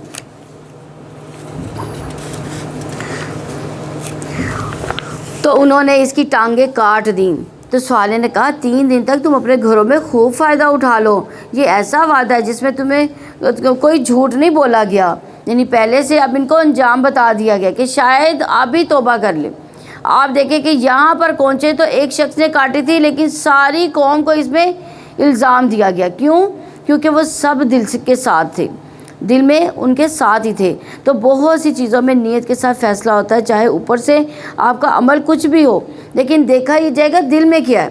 تو یہاں ساری قوم یہی چاہتی تھی کہ اونٹنی کو ختم کر دیا جائے، اور سارا ہمارا پانی وہ پی جاتی ہے، ہمارے لیے ایک عذاب ہو گئی ہے، کیونکہ انہوں نے دلیل خود ہی مانگی تھی، اب وہ ان کے لیے آزمائش، وہ دلیل ہی ان کے لیے آزمائش ہو گئی تھی۔ پیغمبر نے منع بھی کیا لیکن وہ باز نہیں آئے۔ تو جب ایک بندے نے غلط کام کیا اور سب نے اس کی تائید کی تو سبھی مجرم قرار پائے۔ تو اسی طرح اگر کوئی شخص کسی کو خود قتل نہیں کرتا، صرف اس کو مشورہ دیتا ہے یا اشارے سے کہتا ہے کرو اس کو قتل، تو وہ بھی قاتل ہی قرار پاتا ہے۔ تو بعض مجرمانہ کام ایسے ہوتے ہیں جس میں انسان کو نہ دل سے ساتھ دینا چاہیے، نہ زبان سے، نہ اشارے سے، اور ظلم کا ساتھ تو کبھی بھی نہیں دینا چاہیے۔ بعض کا ایسا ہوتا ہے گھروں کے اندر ہی ظلم ہو رہا ہوتا ہے، اور چونکہ آپ کچھ خاص لوگوں کے ساتھ فیورٹزم کر رہے ہوتے ہیں تو آپ ان کی غلط باتوں کو بھی جسٹیفائی کرتے رہتے ہیں، صحیح قرار دیتے ہیں۔ تو اس میں اگر مظلوم کی حمایت نہیں کر سکتے تو ظالم کو برا نہیں کہہ سکتے تو کم از کم ساتھ نہ دیں، خاموشی اختیار کریں، دل سے برا جانیں، اس لیے کہ برائی کو دل سے برا جاننا ایمان کا سب سے آخری درجہ ہے۔ چنانچہ جب ہمارا حکم آ گیا تو ہم نے اپنی رحمت سے صالح کو نجات دی اور ان لوگوں کو جو اس کے ساتھ ایمان لائے تھے، اور اس دن کی رسوائی سے بھی یقیناً آپ کا رب بے حد قوت والا سب پر غالب ہے۔ اور جن لوگوں نے ظلم کیا تھا انہیں ایک ہولناک آواز نے پکڑ لیا تو وہ اپنے گھروں میں ہی اوندے منہ پڑے رہ گئے۔ جیسے پرندے گرتے ہیں مر کر، ایسے ہی اس زلزلے سے یہ سب اوندے منہ جا گرے، اور وہاں ایسے تھا جیسے کبھی کوئی چیز آباد ہی نہ ہوئی تھی، حالانکہ بڑی شان و شوکت کی زندگی بسر کر رہے تھے، لیکن ایک آواز نے، ایک زلزلے نے اس کی ساری شان و شوکت ختم کر دی، گویا ان میں وہ بسے ہی نہ تھے۔ سن لو، بلا شبہ سمود نے اپنے رب کا کفر کیا تھا، سن لو دوری ہے سمود کے لیے، اور بلا شبہ یقیناً ابراہیم کے پاس ہمارے فرشتے خوشخبری کے ساتھ آئے۔ انہوں نے کہا سلام ہے، اس نے کہا سلام ہے، پھر اس نے دیر نہیں کی اور ایک بھنا ہوا بچڑا لے آیا، یعنی فرشتے اسحاق علیہ السلام کی ولادت کی خوشخبری لے کر آئے تھے۔ یہاں ایک قابل غور بات ہے کہ حضرت ابراہیم علیہ السلام نے ان سے پوچھا نہیں کہ تم کون ہو، کس مقصد کے لیے آئے ہو، فوراً انہیں بٹھایا اور ساتھ ہی کھانا ان کے آگے رکھ دیا، کیونکہ سب سے پہلے مہمان نوازی، جو بہترین مہمان نواز تھے جن کی قرآن نے تعریف کی ہے، وہ ابراہیم علیہ السلام تھے۔ وہ اللہ کے دوست تھے۔ یہ بہت بڑی خوبی ہوتی ہے جس کی اللہ تعالیٰ کچھ لوگوں کو بہت توفیق دے دیتا ہے۔ تو یہاں پر انہوں نے فوراً مہمان نوازی کی، لیکن اس مہمان نوازی میں تکلفات سے بھی بچنا چاہیے، کیونکہ وہ مہمان پر بھاری گزرتی ہے۔ تو بہت سی تھوڑی تھوڑی چیزوں کی بجائے ایک زیادہ اچھی چیز پیش کر دینی چاہیے، یہ بھی ہو وہ بھی ہو، اپنا کام بھی بڑھتا ہے اور دوسرے کا کام بھی بڑھتا ہے، دوسرے کا پیٹ بھی خراب۔ تو اس لیے مہمان نوازی کے لیے بھی کچھ اسلامی اصول اور تقاضے ہمیں معلوم ہونے چاہیے کہ جسے ہم مہمان کی خدمت کرتے ہوئے خوشی محسوس کریں گے، نہ کہ ایک بوجھ۔ اس لیے نبی صلی اللہ علیہ وسلم نے فرمایا ابراہیم علیہ السلام پہلے شخص ہیں جنہوں نے اہتمام سے مہمانوں کی مہمان نوازی کی، کیونکہ مہمان نوازی کا ایمان کا حصہ ہے یہ۔ اور ایک اور جگہ محمد صلی اللہ علیہ وسلم نے فرمایا کہ جو شخص اللہ اور آخرت کے دن پر ایمان رکھتا ہے، اسے کیا چاہیے کہ اپنے مہمان کی عزت کرے۔ خوب خدمت، خوب خاطر مدارات ایک دن اور رات ہے، مہمانی 3 دن ہوتی ہے، اس کے بعد جو کیا جائے گا وہ صدقہ ہے۔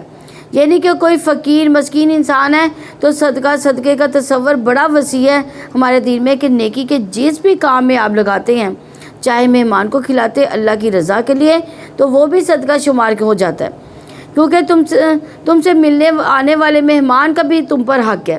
اسی لیے آپ صلی اللہ علیہ وسلم نے فرمایا ایک شخص میں کوئی خیر نہیں جو مہمان نوازی نہیں کرتا، کیونکہ نبی صلی اللہ علیہ وسلم نے یہ بھی فرمایا کوئی آدمی مہمان کے لیے اپنی استطاعت سے بڑھ کر تکلف نہ کرے، یہ نہ ہو کہ قرضہ لے کر مہمان نوازی کرتا رہے۔ انس رضی اللہ عنہ کہتے ہیں کہ ہم عمر رضی اللہ عنہ کے پاس تھے تو ہم نے فرمایا ہمیں تکلف اختیار کرنے سے منع کر دیا گیا، اور آج کل دیکھیں مہمان تو زحمت بن جاتے ہیں، اگر ان کے اوپر 2-4 آگے ان کے کھانے نہ رکھے جائیں تو وہ کہتے ہیں ہمیں تو کچھ کھلایا ہی نہیں انہوں نے۔ تو جب دیکھا ان کے ہاتھ ان کی طرف نہیں پہنچ رہے تو انہیں اجنبی جانا ان سے ایک قسم کا خوف محسوس کیا۔ انہیں کہا ڈرو نہیں، بلا شبہ ہمیں قوم لوط کی طرف بھیجا گیا ہے۔ یعنی پھر جب دیکھا کہ مہمانوں کے ہاتھ کھانے کی طرف نہیں جا رہے تو شبہ ہوا، یعنی مشکوک معاملہ لگا کہ کوئی برے ارادے سے تو نہیں آئے، کیونکہ جب مہمان پانی نہ پیے، کھانا نہ کھائے، مہمانی قبول کرنے سے انکار کر دے، پھر وہ اچھے ارادے سے نہیں آیا ہوتا۔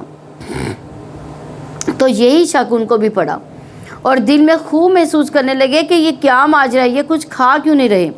تو یہ صورتحال دیکھ کر فرشتے کہنے لگے کہ ڈرو نہیں، ہم لوط علیہ السلام کی قوم کی طرف بھیجے گئے ہیں، ہم ایک مشن پر آئے ہیں، راستے میں تمہیں بھی ایک خوشخبری دینے کے لیے آئے ہیں۔ تو ابراہیم علیہ السلام کو کیا خوشخبری دی گئی تھی؟ بیٹے اسحاق علیہ السلام کی خوشخبری دی گئی تھی، اور اس کے بعد یعقوب علیہ السلام، یعنی بیٹے اور پوتے کی، یعنی ٹینشن ختم ہوئی کہ برے ارادے سے نہیں آئے۔ تو جب انہیں بتایا کہ ہم کہیں اور جانے والے ہیں تو وہ ریلیکس ہو گئے۔ فرشتوں نے بچے کی خوشخبری دی۔ حضرت سارہ کی عمر بھی بہت زیادہ تھی، بعض روایات میں 80 یا 90 سال بتائی جاتی ہے۔ ابراہیم علیہ السلام کی 100 سال، یہ انتہائی بڑھاپے کی عمر کو پہنچے ہوئے تھے۔ تو یہ بھی اللہ کا فضل ہوتا ہے، کچھ لوگ انتہائی بڑھاپے کی عمر کو پہنچ کر بھی کھڑے ہو کر نماز پڑھتے ہیں، اور ہم جو جوان لوگ کیا کرتے ہیں، وہ بوڑھے کھڑے ہو کے نماز پڑھ رہے ہوتے ہیں، جوان لوگ بیٹھ کے نماز پڑھ رہے ہوتے ہیں۔ تو یہ اللہ کی توفیق سے ہوتا ہے، جس کو اللہ تعالیٰ چاہے توفیق دے کھڑے ہو کر نماز پڑھنے کی، رو رو کر مانگنے کی۔ اور ہم رو کر صرف دنیا مانگتے ہیں، رو کر اچھی عبادت کی توفیق نہیں مانگتے۔ تو ہر نماز کے بعد کون سی دعائیں ہیں جو کرنی چاہیے عبادت کے لیے؟ اللہم اعنی علی ذکرک و شکرک و حسن عبادت، اے اللہ تیرا ذکر کرنے، شکر کرنے، بہترین انداز میں تیری عبادت کرنے میں میری مدد فرما۔ تو یہ عبادت کا مہینہ ہے، تو کثرت کے ساتھ اللہ تعالیٰ سے اچھی عبادت کی دعا مانگے، اور اسپیشلی رات میں، چاہے چھوٹا قیام ہو بڑا قیام ہو، اس میں اللہ تعالیٰ سے برکتیں مانگے، توفیق مانگے اللہ تعالیٰ سے اچھے ذکر کی، اچھے شکر کی۔ تو اللہ سبحانہ چاہے جسے چاہے بڑھاپے میں اولاد بھی دے سکتا ہے، اس کے لیے کیا مشکل ہے، ہمت بھی دیتا ہے۔ ایک بوڑھی عورت بچہ پیدا کرے، یہ ہمت کی بات ہے۔ تو اس زمانے میں حالانکہ آپریشن نہیں ہوتے تھے، نیچرل برتھ ہوتی تھی۔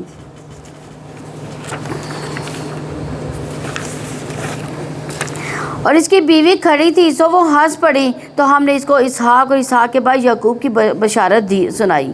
اس نے کہا، ہائے میری بربادی، کیا میں جنم دوں گی؟ میں بوڑھیا ہوں اور یہ میرے شوہر بھی بوڑھے ہیں، بلا شبہ یہ یقیناً بڑی عجیب چیز ہے۔ یعنی فرشتے کہنے لگے کہ کیا تم اللہ کے حکم سے تعجب کرتی ہو، اس پر حیرت کرتی ہو، حیرت زدہ۔ انہوں نے کہا، کیا تم اللہ تعالیٰ کے حکم سے پر تعجب کرتی ہو؟ اللہ تعالیٰ کی رحمت، اس کی برکتیں ہوں تم پر اے گھر والو، یقیناً وہ بہت تعریف کیا گیا، بڑی شان والا ہے۔ پھر جب ابراہیم سے گھبراہٹ دور ہو گئی، اس کے پاس خوشخبری آ گئی، تو ہم سے قوم لوط کے بارے میں جھگڑا کرنے لگا۔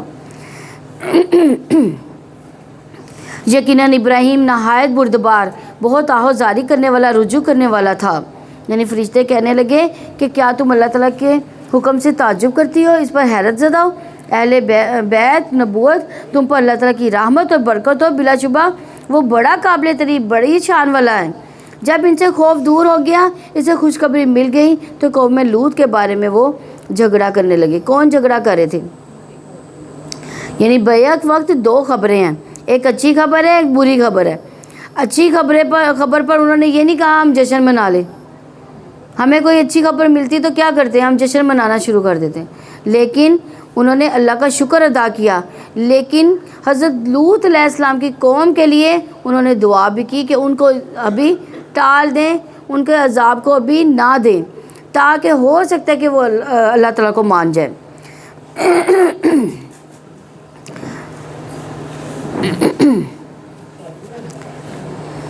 اے ابراہیمی، اس سے منہ موڑ لو، حقیقت یہ ہے کہ بلا شبہ تمہارے رب کا حکم آ گیا، یقیناً ان پر وہ عذاب آنے والا ہے جو ہٹایا جانے والا نہیں ہے۔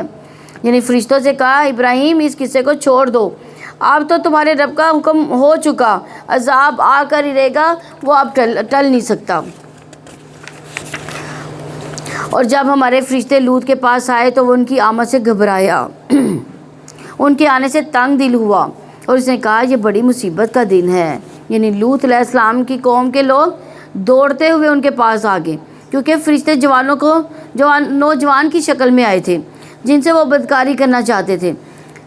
تو مجھے اپنے مہمانوں میں رسوا نہ کرو۔ ابراہیم علیہ السلام کی مہمان نوازی اور طرح کی تھی اور لوط علیہ السلام کی اور طرح کی۔ یعنی حضرت لوط علیہ السلام نے کیا کہا تھا کہ مجھے میرے مہمانوں میں رسوا نہ کرو۔ تو مہمانی کا ایک حق یہ بھی ہوتا ہے کہ مہمان ہر طرح کی تکلیف سے بچایا جائے، اسے پریشانی نہ دی جائے۔ ان کی قوم میں سے کوئی ایک مرد بھی ان کے ساتھ ایمان نہیں لایا تھا، بیوی بھی نہیں، صرف 2 بیٹیاں تھیں ان کے ساتھ جو مومن تھی۔ کبھی ایسا بھی ہوتا ہے کہ آپ خیر خواہی اور تڑپ کے کوششیں کرتے رہتے ہیں، لیکن آپ کی بات لوگ مانتے ہی نہیں، اور آپ سوچتے ہیں شاید میرے اندر ہی کوئی غلطی ہے، لیکن نہیں، بعض کا کچھ لوگوں کے دل سخت ہوتے ہیں، وہ اپنی خواہشات کے لیے اندھے ہوتے ہیں۔ اس قوم کا یہی حال تھا۔ جن لوگوں کو خواہشات کی محبت اندھا کر دے وہ ہدایت نہیں پا سکتے، کیونکہ ان کی آنکھوں پر پردہ پڑا ہوا تھا۔ ان کو صرف اپنی خواہشیں نفس پوری کرنے کا مطلب ہوتا تھا۔ وہ حلال سے ہو، حرام سے ہو، جائز سے ہو، ناجائز سے ہو، انہیں اس سے کوئی غرض نہیں ہوتی تھی۔ تو دین کیا کہتا ہے، اللہ کا حکم کیا ہے، رسول کا حکم کیا ہے؟ وہ کہنے لگے، تم تو یہ جانتے ہو کہ تمہاری بیٹیوں سے ہمیں کوئی دلچسپی نہیں، عورتوں کی طرف ہمارا کوئی دھیان نہیں. یہ بھی جانتے ہو کہ ہم تو صرف مردوں ہی میں لذت حاصل کرتے ہیں. یہ عمل قوم لوط اس قوم کی تباہی کا باعث بنا. اسی لیے رسول اللہ صلی اللہ علیہ وسلم نے فرمایا بے شک مجھے اپنی امت میں سے سب سے زیادہ جس چیز کا اندیشہ ہے وہ قوم لوط کا عمل ہے کہ اندر کی بھی یہ خرابی نہ آ جائے. اب یہ دیکھیں کہ بعض جگہوں پر لوگ علی اعلان اس برائی کا ارتکاب کرتے ہیں, حیا بھی نہیں, اور جسٹیفائی کرتے ہیں اس کو. اور اس کی قوم کے لوگ بے اختیار اس کی طرف دوڑتے ہوئے آئے اور وہ پہلے ہی برے کام کیا کرتے تھے. لوط نے کہا ہے میری قوم یہ میری بیٹیاں ہیں, یہ تمہارے لیے زیادہ پاکیزہ ہیں, چنانچہ تم اللہ تعالیٰ سے ڈر جاؤ, میرے مہمانوں کو مجھے رسوا نہ کرو. کیا تم میں کوئی عقل مند آدمی نہیں ہے؟ انہوں نے کہا بلا شبہ یقیناً تم جانتے ہو کہ تمہاری بیٹیوں میں ہمارا کوئی حق نہیں, بے شک تم جانتے ہو کہ ہم کیا ارادہ رکھتے ہیں. لوط نے کہا کاش یقیناً تمہارے مقابلے کی میرے پاس قوت ہوتی یا میں کسی مضبوط سہارے کی پناہ لیتا. یعنی ان پر عذاب کے لیے صبح کا وقت مقرر کیا گیا. انہوں نے کہا اے لوط ہم آپ کے رب کے فرشتے ہیں, وہ ہرگز آپ تک نہیں پہنچ پائیں گے, چنانچہ اپنے گھر والوں کو رات کے کسی حصے میں لے کر نکل جاؤ اور تم میں سے کوئی ایک پیچھے مڑ کر نہ دیکھے گا. تمہاری بیوی کے بلا شبہ اس تک وہی کچھ پہنچنے والا ہے جو ان تک پہنچے گا. ان کے وعدے کا یقینی وقت صبح کا ہے, کیا صبح قریب نہیں ہے؟ یعنی ان کے پر عذاب کے لیے صبح کا وقت مقرر کیا جو غفلت اور نیند میں سو رہے ہوتے ہیں. جب بہت سارے لوگ ساری رات جاگتے ہیں برے کام کرنے کے لیے, فجر قریب ہوتی ہے تو وہ سو جاتے ہیں. اس قوم کا بھی شاید یہی حال تھا. فرشتے گھڑیاں گن رہے تھے کہ کتنی دیر باقی ہے عذاب آئے, کیونکہ فرشتے اپنی مرضی سے کوئی ایکشن نہیں لیتے. جو وقت انہیں بتایا جاتا ہے, جو کام انہیں بتایا جاتا ہے وہ ہو بہو ویسے ہی کرتے ہیں. جبریل علیہ السلام آئے, پر کی ایک نوک پر پوری بستی کو اوپر اٹھا لیا, بہت اوپر لے گئے, اوپر سے واپس نیچے پٹک دیا اور نیچے کی زمین ان کے سروں پر آ گئی اور اسی کے اندر دب گئے. پھر ان پر کنکر کی قسم کی وہ باریک کنکریوں کی طرح وہ ان پر برسائے گئے, کنکر جیسے کلاشنکوف کی گولیاں نکلتی ہیں. جو تیرے رب کے یہاں سے نشان زدہ تھے, کس کو کون سا پتھر لگے گا, اس کے اوپر نام کندہ تھے. پھر جب ہمارا حکم آ گیا تو ہم نے اس کے اوپر کے حصے کو اس کا نچلا کر دیا اور ہم نے اس پر پکی ہوئی مٹی کے کنکر نما پتھر برسائے جو تہ بتہ تھے. آپ کے رب کی جانب سے نشان زدہ تھے اور ان ظالموں سے وہ کچھ دور نہ تھے.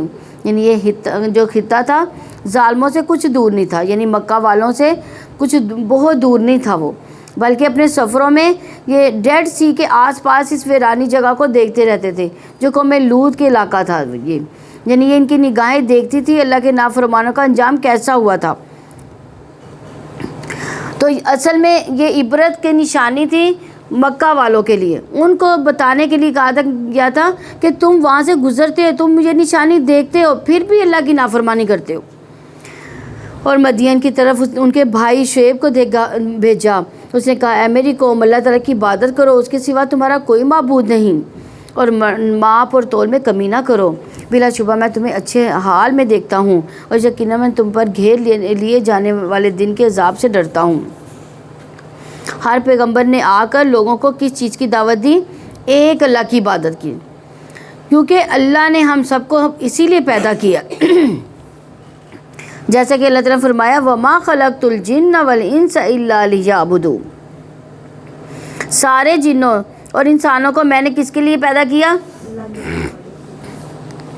اپنی عبادت کے لیے پیدا کیا. اسی لیے ہماری زندگی میں سب سے اہم چیز کیا ہونی چاہیے؟ اللہ کی عبادت. باقی چیزوں کو عبادت کے اوپر پیورٹی نہیں دینی چاہیے.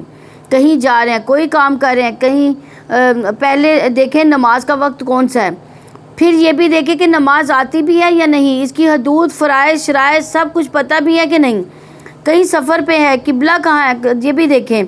کتنی نماز پڑھنی ہے، قصر کی کتنی نماز ہے، کتنی دور پر قصر ہے، کب تک قصر ہوتی رہے گی، یہ ساری باتیں معلوم ہونی چاہیے ہمیں سب کو معلوم ہے یہ والی باتیں؟ کس کو، کون ایسا بندہ کہ جس کو یہ باتیں معلوم نہیں ہیں؟ روزہ رکھ رہے ہیں تو سارے احکام معلوم ہونے چاہیے، حج کرنے جا رہے ہیں تو سارے مناسک سیکھ کر جانے چاہیے، زکوٰۃ دے رہے ہیں تو پتہ ہونا چاہیے کتنے مال کی زکوٰۃ ہے اور کس کس کو دینی ہے۔ عوام الناس کو بھی جو فرائض کی فارمل شکل کی عبادات ہیں ان کے بارے میں نہیں پتہ ہوتا، پھر انسانوں کے حقوق کو ایک لمبا قصہ ہے، اس کے بارے میں بھی ہم نہیں جانتے، صرف اپنا حق ہمیں پتہ ہوتا ہے کہ ہمارے ساتھ کون کون زیادتی کر رہا ہے، صرف اسی کا رونا ہم روتے رہتے ہیں۔ ہم دوسرے کے حق کہیں بھی نہیں دیتے، اس کی فکر نہیں کرتے، جبکہ ہم سے یہ نہیں پوچھا جائے گا کہ تمہیں کون سا حق نہیں ملا، بلکہ کیا پوچھا جائے گا ہم سے کہ تم نے فلاں کے ساتھ کیا کیا، دوسرے کی زیادتی، دوسرے سے اس کا سوال اور اس کا حساب لیا جائے گا اس سے۔ اس لیے عبادات کے حکم کے علاوہ پیغمبروں نے اپنی قوم کو جو ان کے اندر خاص قسم کی اخلاقی برائیاں خرابیاں تھیں ان کی اصلاح کی طرف بھی متوجہ کیا۔ جیسے شعیب علیہ السلام نے اپنی قوم سے کہا، ناپ اور تول میں کمی نہ کرو، میں تمہیں خوشحال دیکھ رہا ہوں، مجھے ڈر ہے کہ تم پر ایسا عذاب آئے گا جو تمہیں ہر طرف سے گھیر لے گا۔ اے میری قوم، انصاف کے ساتھ ماپ اور تول کو پورا کرو، لوگوں کو ان کی چیزوں میں گھاٹا نہ دو اور زمین میں فسادی بن کر ڈھنگا نہ کرو، یعنی نہ تول کے کو کم کرو نہ گن کے کم کرو۔ فساد پھیلتا ہے ظلم سے، جب کسی صاحب حق کو اس کا حق نہیں ملتا۔ جب ناپ تول میں کمی کرو گے تو جن کے حق میں کمی ہو رہی ہے وہ جوابی انتقامی کارروائیاں کریں گے، لڑائی جھگڑے اور فساد شروع ہو جائے گا۔ اللہ تعالیٰ کی بچت ہی تمہارے لیے بہتر ہے اگر تم ایمان والے ہو، اور میں تم پر کوئی نگہبان نہیں ہوں، یعنی ایک جائز پروفٹ ہی کافی ہے۔ اس سے پتہ چلتا ہے کہ کسی تجارت کے کام میں ایسا نفع حاصل کرنا جو حق پر نہ رکھتا ہو درست نہیں، یعنی جو مال اللہ نے تمہارے لیے انصاف کے ساتھ حقوق ادا کرنے کے بعد باقی چھوڑا وہ تمہارے لیے بہتر ہے، بابرکت ہے، چاہے تھوڑا بھی ہو، بجائے اس کے کہ تم کسی پر ظلم کر کے ناحق مال حاصل کرو۔ اسی لیے نبی صلی اللہ علیہ وسلم نے فرمایا، ابن آدم دو چیزوں کو ناپسند کرتا ہے، موت کو، حالانکہ وہ مومن کے لیے فتنوں سے بہتر ہے، اور دوسرا مال کی قلت کو، یعنی تھوڑا مال ہے تو اس پہ راضی نہیں ہوتا، حالانکہ مال کی قلت حساب کتاب میں کمی کا باعث ہے، تھوڑا ہے تو حساب کتاب بھی کم ہے، لیکن ہم ہمیشہ تھوڑے پر پریشان ہی رہتے ہیں۔ اسی لیے ایک روایت میں آتا ہے کہ جو غریب لوگ ہوں گے وہ جنت میں 500 سال نصف دن پہلے ہی چلے جائیں گے، ان کا حساب کتاب ہی نہیں، جن کے پاس جتنا زیادہ ہوگا ان کا اتنا ہی زیادہ حساب ہوگا۔ انہوں نے کہا، اے شعیب، کیا تمہاری نماز تمہیں حکم دیتی ہے کہ ہم ان کو چھوڑ دیں جن کی عبادت ہمارے باپ دادا کرتے تھے، یا یہ کہ ہم اپنے اموال میں جو چاہیں کریں؟ بلا شبہ تم ہی نہایت بردبار بڑا دانش مند ہے۔ اب نماز کا تانا یہ اس دور سے ہے کہ تم کہتے ہو کہ ایک اللہ کی عبادت کرو تو ہمارے معبودوں کا کیا ہوگا؟ تم تو کہتے ہو مال میں دھوکہ دہی نہ کرو، اور ہمارا نفع پھر کہاں جائے گا؟ تم بڑے نوبل پرسن بنتے ہو، بڑے ویل ایجوکیٹڈ بنتے ہو، تمہیں کیا ہو گیا کہ مولوی بن گئے ہو؟ اس طرح کی نصیحتیں کرنے لگے۔ آج بھی جو شخص یہ دو باتیں کرے گا تو اس کو وہ تانا ضرور ادھر ادھر سے ملے گا۔ اس نے کہا، اے میری قوم، کیا تم نے دیکھا کہ اگر میں اپنے رب کی طرف سے ایک واضح دلیل پر ہوں، اس نے مجھے اپنی جناب سے اچھا رزق عطا کیا، اور میں ارادہ نہیں رکھتا کہ میں تمہارے برخلاف وہ کام کروں جس سے میں تمہیں روکتا ہوں۔ جہاں تک میں کر سکوں میں تو اصلاح کا ارادہ ہی رکھتا ہوں، اور میری توفیق اللہ تعالیٰ ہی کی طرف سے ہے، اسی پر میں نے بھروسہ کیا، اسی کی طرف میں رجوع کرتا ہوں۔ یعنی نبی بھی ہوں، اللہ کا رزق بھی رکھتا ہوں، تو تمہارے پیچھے کیوں چلوں؟ دین بھی ہے، دنیا بھی ہے، تو مجھے تمہاری بات ماننے کی کیا ضرورت ہے؟ کیونکہ پیغمبر اصلاح کرنے کے لیے ہی آتے ہیں۔ پیغمبر بھی یہ بات جانتے ہیں کہ کوشش تو کرنی ہے، لیکن توفیق اس کی مدد سے ہوگی، اللہ کی مدد سے ہوگی۔ اس کے لیے اللہ پر بھروسہ کرنا ہوگا، اپنے اوپر نہیں، اور نہ ہی اسباب پر۔ اے میری قوم، میری مخالفت تمہیں ہرگز مستحق نہ بنا دے کہ تمہیں بھی اس جیسی مصیبت پہنچے جیسی مصیبت قوم نوح یا قوم ہود یا قوم صالح کو پہنچی تھی۔ اور قوم لوط تو تم سے کچھ دور نہیں۔ ہر پیغمبر نے اپنے سے پچھلی پیغمبروں کے حالات و واقعات سے اپنی قوم کو نصیحت کی ہے، اور یہ بھی تبلیغ کا بڑا اچھا طریقہ ہوتا ہے۔ قصے سنا کر واقعات کے ذریعے لوگوں کو صحیح اور غلط کی پہچان کروائی جاتی ہے۔ دوسرے لوگوں کی زندگی ہمارے لیے کیا ہوتا ہے؟ نمونہ ہوتا ہے، فالو کرنے کے لیے، یا عبرت کا نمونہ۔ اچھی زندگی ہوگی تو فالو کریں گے، اگر بری زندگی ہوگی تو وہ عبرت کا نشان ہوگی۔ جنہوں نے اچھا کیا ان کی اچھائیاں ہمیں متاثر کرتی ہیں، جنہوں نے برا کیا ان کے برے انجام سے ڈر کے انسان برائی چھوڑ سکتا ہے۔ یہ انسانی نفسیات کے بہت قریب چیز ہے، اور آپ دیکھیں قرآن پاک میں اللہ تعالیٰ نے نبیوں کے قصے بیان کیے، بار بار بیان کیے۔ کس لیے بیان کیے؟ تاکہ ہم بھی نصیحت حاصل کریں اور اپنے رب سے بخشش مانگو، پھر اسے توبہ کرو۔ یقیناً میرا رب یقیناً رحم کرنے والا، بہت محبت کرنے والا ہے۔ انہوں نے کہا، اے شعیب، جو تم کہتے ہو اس میں سے اکثر باتیں ہم نہیں سمجھتے، اور ہم تمہیں اپنے درمیان کمزور آدمی دیکھتے ہیں، اور اگر تمہاری برادری نہ ہوتی تو ہم تمہیں ضرور سنسار کر دیتے، اور تم ہم پر کسی طرح غالب نہیں ہو۔ یعنی آپ یہ دیکھیں کہ ان کی برادری کو انہوں نے زیادہ فوقیت دی، دین کی سمجھ ان کے دل میں نہیں کوئی بھی گھر کی ہے، لیکن ان کی برادری کی وجہ سے ان کو ایک عہدہ دے رہے ہیں، ان کو عزت دے رہے ہیں، ورنہ وہ کہتے ہیں کہ ہم آپ کو سنسار کر دیتے اگر برادری آپ کی اچھی نہ ہوتی تو۔ شعیب نے کہا، اے میری قوم، کیا میری برادری تم پر اللہ تعالیٰ سے زیادہ غالب ہے کہ تم نے اسے اپنی پیٹھ پیچھے پھینکا ہوا بنا رکھا ہے؟ یقیناً میرا رب اس کا احاطہ کرنے والا جو کچھ تم کر رہے ہو۔ اے میری قوم، تم اپنی جگہ پر عمل کرتے جاؤ، یقیناً میں بھی عمل کرنے والا ہوں۔ جلدی تمہیں معلوم ہو جائے گا کہ کون ہے جس کے پاس وہ عذاب آتا ہے جو اسے ذلیل کر دے، اور کون ہے وہ جو جھوٹا ہے، اور تم بھی انتظار کرو، یقیناً میں بھی تمہارے ساتھ انتظار کرنے والا ہوں۔ اور جب ہمارا حکم آیا تو ہم نے شعیب کو اور جو لوگ اس کے ساتھ ایمان لائے تھے اپنی خاص رحمت کے ساتھ نجات دی، اور ان کو ایک ہولناک چیز نے پکڑ لیا۔ انہوں نے ظلم کیا، انہوں نے اپنے گھروں میں صبح کی کہ وہ اوندھے منہ پڑے ہوئے تھے۔ یعنی ایک خاص لیول کے بعد اگر شور ہو تو انسان بے ہوش ہو کر مرنے لگتا ہے۔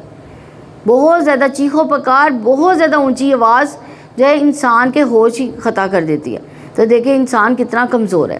کھانا نہ ملے تو وہ مر سکتا ہے، سوئے نہ تب بھی وہ مر سکتا ہے، اگر بہت زیادہ اونچی چیخ سن لی ہے تب بھی اس کی ہوش اڑ جاتے ہیں، تب بھی وہ مر سکتا ہے۔ تو یہاں پہ ایک چیخ نے ان کو مار دیا، گویا کہ ان میں بسے ہی نہ تھے۔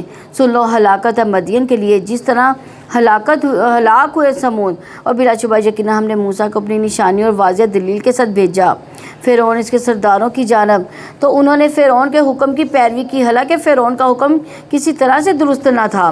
قیامت کے دن وہ اپنی قوم کے آگے آگے ہوگا، چنانچہ انہیں وہ آگ پر پینے کے لیے لائے گا، اور وہ بہت ہی بری پینے کی جگہ ہے جس پر پینے کے لیے آیا جائے، اور اس دنیا میں ان کے پیچھے لگا دی گئی لعنت، اور قیامت کے دن بھی بہت برا عطیہ ہے جو کسی کو دیا جائے۔ یہ بستیوں کی چند خبریں ہیں جو ہم آپ پر بیان کرتے ہیں، ان میں سے بعض کھڑی ہیں اور کچھ کاٹی جا چکی، اور ہم نے ان پر ظلم نہیں کیا بلکہ انہوں نے اپنے آپ پر خود ظلم کیا تھا۔ چنانچہ ان کے کچھ بھی کام نہ آئے، ان کے معبود جن کو وہ اللہ کے سوا پکارتے تھے، جب تیرے رب کا حکم آ گیا ان کے لیے بربادی کے سوا انہوں نے کسی چیز کا اضافہ نہ کیا۔ اور آپ کے رب کی پکڑ اسی طرح ہوتی ہے، جب وہ کسی ظلم کرنے والی بستی کو پکڑتا ہے بلا شبہ اس کی پکڑ بہت دردناک، بڑی سخت ہوتی ہے۔ بلا شبہ اس میں یقیناً ایک نشانی ہے اس کے لیے جو آخرت کے عذاب سے ڈرے۔ وہ ایسا دن ہے جس کے لیے سب جمع کیے جائیں گے، اور وہ حاضری کا دن ہوگا، اور ہم اسے ایک گنی ہوئی مدت کے لیے ہی مؤخر کر رہے ہیں۔ جس دن وہ آئے گا کوئی شخص اس کی اجازت کے سوا کلام نہ کر سکے گا، چنانچہ ان میں کچھ بدبخت کچھ نیک بخت ہیں۔ پھر جو بدبخت ہیں وہ آگ میں ہوگے، ان میں ان کو آواز پھینچنا اور آواز نکالنا ہوگا، یعنی سانس لینا بھی چلانا ہوگا، سانس خارج کرنا دھاڑنا ہوگا۔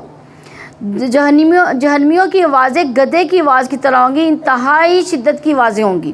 جہنمی خون کے آنسو روئیں گے، کیونکہ رسول اکرم صلی اللہ علیہ وسلم نے فرمایا، بے شک جہنمی جہنم میں اتنا روئیں گے کہ اگر ان کے آنسو میں کشتی چلا دی جائے تو چل پڑے۔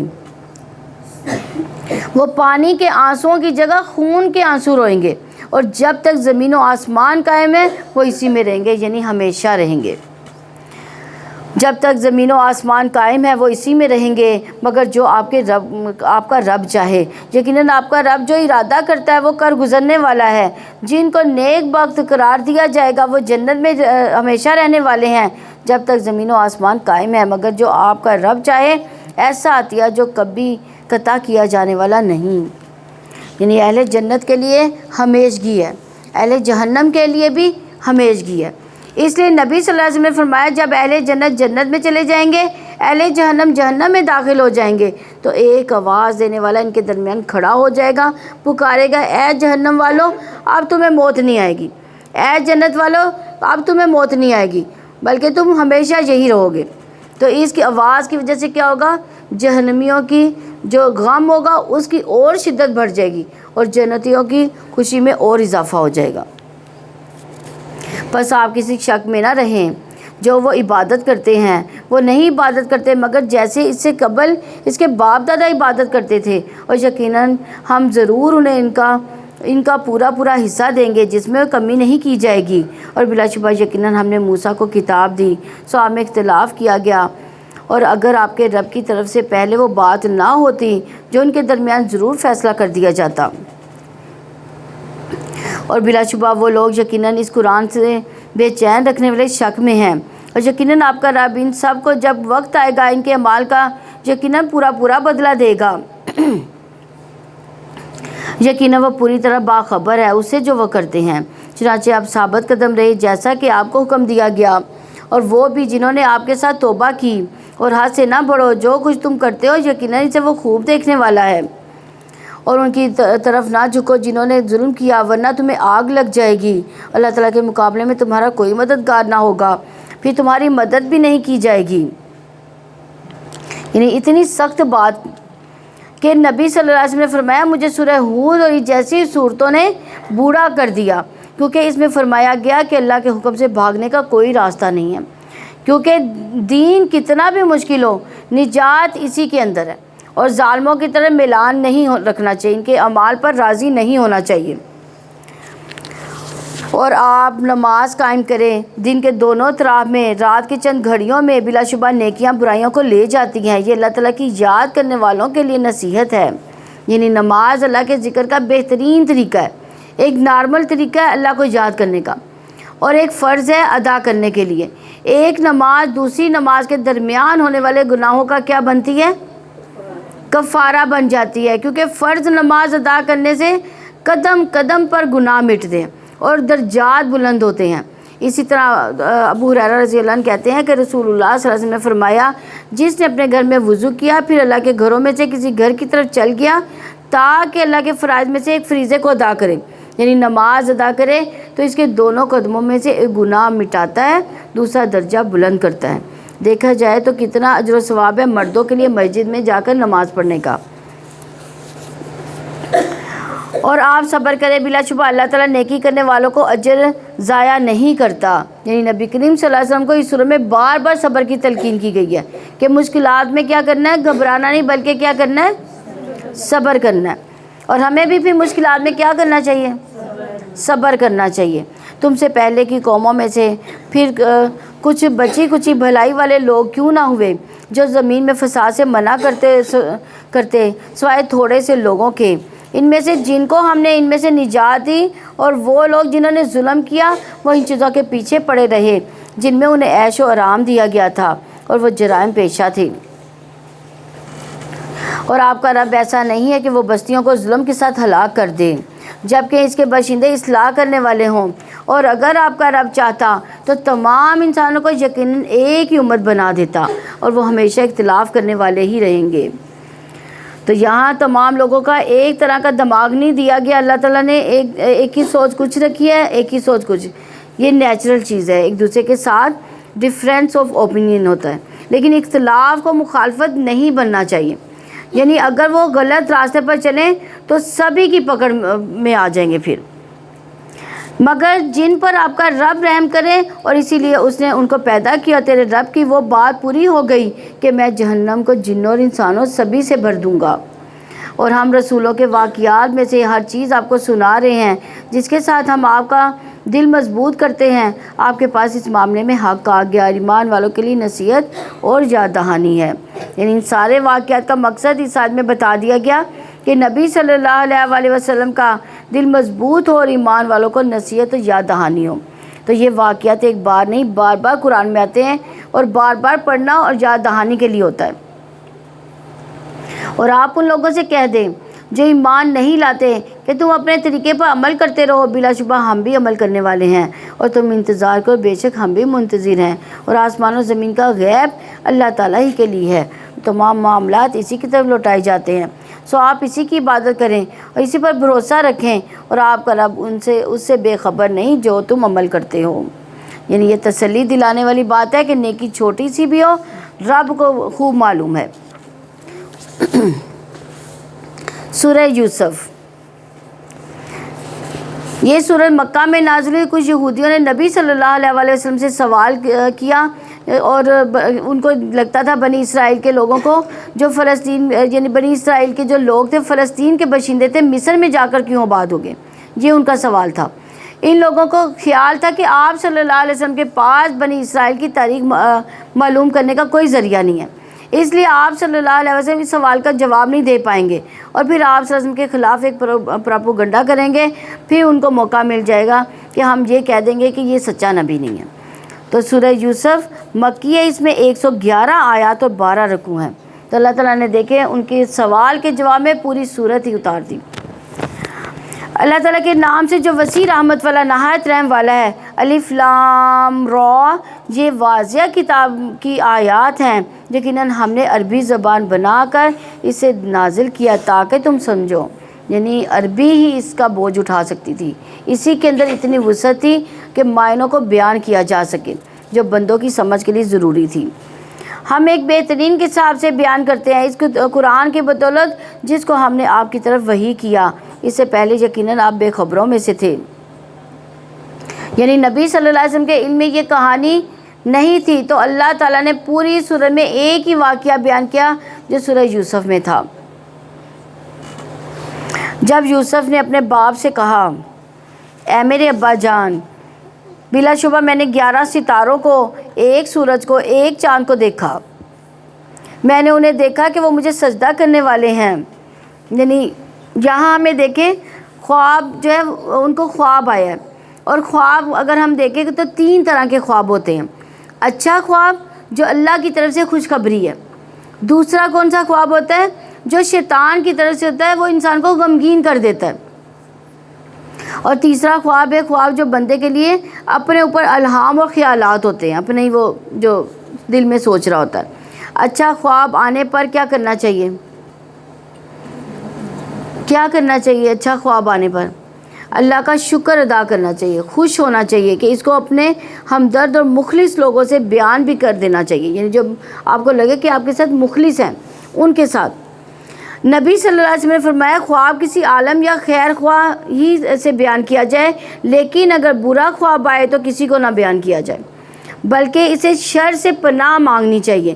اسی طرح ابو سلمہ رضی اللہ عنہ کہتے ہیں کہ میں ایسے خوفناک خواب دیکھتا تھا کہ جو مجھے بیمار کر دیتے تھے، یہاں تک کہ میں نے ابو قتادہ کو کہتے ہوئے سنا میں بھی ایسے خواب دیکھتا ہوں جو مجھے بیمار کر دیتے ہیں۔ اس سے پتہ چلتا ہے صحابہ، تابعین، بڑے بڑے نیک لوگوں کو بھی ایسے خواب آ سکتے تھے کہ جس میں شیطان دشمن نہ دن کو چھوڑتا بلکہ رات کو بھی غمگین کرنے والی باتیں کرتا تھا۔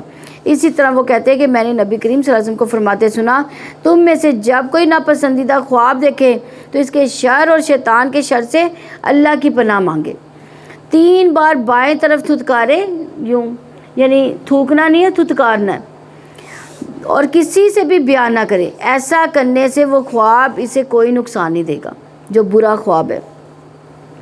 لیکن افسوس یہ ہے کہ وہ خواب چونکہ ہمارے دل پر بوجھ بن جاتے ہیں تو ہم چاہتے ہیں کہ کسی کو یہ کہانی سنا دیں۔ ایسے ہی ہوتا ہے نا، جو برا خواب آتا ہے ہمارے ذہنوں پہ بوجھ ہوتا ہے کہ ہم کسی کو ضرور سنائیں، لیکن سنانا نہیں ہے، صرف اللہ تعالیٰ سے اس کے شر سے بچنے کی دعائیں کرنی ہیں۔ انشاءاللہ کچھ بھی نہیں ہوگا پھر۔ اب یہاں یوسف علیہ السلام نے بہت میننگ فل خواب دیکھا ہے، باپ ایک عالم تھا، اس نے بچے کو بڑی نصیحت، پیاری نصیحت کی. کیا نصیحت کی؟ کہ اب تم نے اس کو کسی کے ساتھ بیان نہیں کرنا. اب انہوں نے باپ نے یہ بات کیوں کی کہ تم اپنے بہن بھائیوں کے آگے اس خواب کو جو ہے بیان نہ کرنا، کیونکہ اکثر جیلسیز جو ہے نا رشتہ داروں میں ہی ہوتی ہے، اور خاص طور پہ بہن بھائیوں میں بہت زیادہ جیلسیز ہوتی ہیں. تو اس لیے اللہ تعالیٰ نے اپنے نبی کے ذریعے یہ بتایا کہ یہ خواب جو ہے کسی سے، ایسے بندے سے نہیں بیان کرنا چاہیے جو آپ سے جیلس ہو. اگر آپ کو بھی کوئی اچھا خواب ہے تو ایسے بندے سے بیان کریں جو آپ کو لگے کہ آپ کے ساتھ مخلص ہے پوری طرح سے. اس نے کہا اے میرے چھوٹے بیٹے، اپنا خواب اپنے بھائیوں سے بیان نہ کرنا، وہ آپ کے خلاف سازشیں کریں گے، بے شک شیطان انسان کا کھلا دشمن ہے. تو دیکھا جائے تو یعقوب علیہ السلام کے بیٹے کو بھائیوں کی کوئی وہ غیبت نہیں ان کے ساتھ کر رہے تھے، بھائیوں کی نصیحت کر رہے تھے. تو جب کسی کے شر سے بچنے کے لیے کسی کو نصیحت کرنی ہو تو اس کی برائیاں لمبے چوڑے کسے بیان کرنے کے بجائے صرف محتاط کر دینا چاہیے کہ اس سے بچ جانا دے. اور ایک اور بات بھی یہاں پتہ چلتی ہے کہ نعمت کو جب تک پوری نہ ہو جائے اس کا اظہار بھی نہیں کرنا چاہیے. یعنی نعمت کو تب تک چھپانا چاہیے جب تک وہ خود ظاہر نہ ہو جائے. جب حاجت پوری ہو جائے تو اس کے بعد ذکر کیا جا سکتا ہے، وہ اس لیے کہ اللہ کا شکر ادا کیا جائے. اور حاصل سے بچنے کے لیے نعمتوں کو چھپانا بھی لازم ہے. اور ایسے ہی آپ کا رب آپ کو منتخب کرے گا، آپ کو ان کی باتوں کی اصل حقیقت سمجھنے سے بھی میں سے کچھ سکھائے گا، اور آپ پر اور اولاد یعقوب پر اپنی نعمت پوری کرے گا، جیسا کہ اس سے پہلے اس نے آپ کے دونوں باپ دادا ابراہیم اسحاق پر اسے پورا کیا تھا. یقیناً آپ کا رب سب کچھ جاننے والا، کمال حکمت والا ہے. حقیقت یہ ہے کہ یوسف اس کے بھائیوں میں پوچھنے والوں کے لیے نشانیاں ہیں. جب انہوں نے کہا یقیناً یوسف اس کا بھائی دونوں ہمارے والد کو ہم سے زیادہ پیارے ہیں، حالانکہ ہم ایک مضبوط جتھا ہیں، یقیناً ہمارے والد ایک واضح غلطی پر ہیں. یعنی 2 ماؤں کی اولاد تھے، ایک سے 10 بچے تھے، ایک سے 2 بچے تھے. یوسف علیہ السلام اور بنیامین سکے بھائی تھے اور باقی 10 جتھا تھے. تو اگر دیکھا جائے تو عام طور پر اس طرح کے رشتوں میں یہ پریشانیاں رہتی ہیں. بہت نیچرل ہے، چاہے وہ پیغمبر کی اولاد ہی کیوں نہ ہو.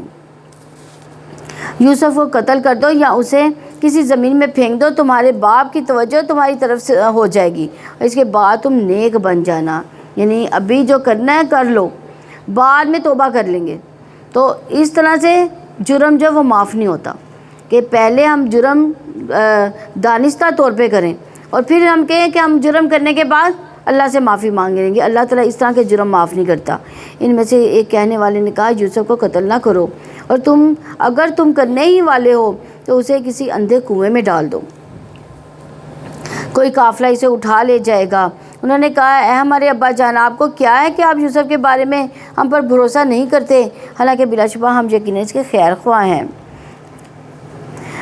یعنی انہوں نے باپ کو بلیک میل کرنا شروع کر دیا، کل اس کو ہمارے ساتھ بھیج دیجئے، وہ کھائے پیے اور کھیلے کودے، اور بے شک ہم ضرور ہی اس کی حفاظت کرنے والے ہیں.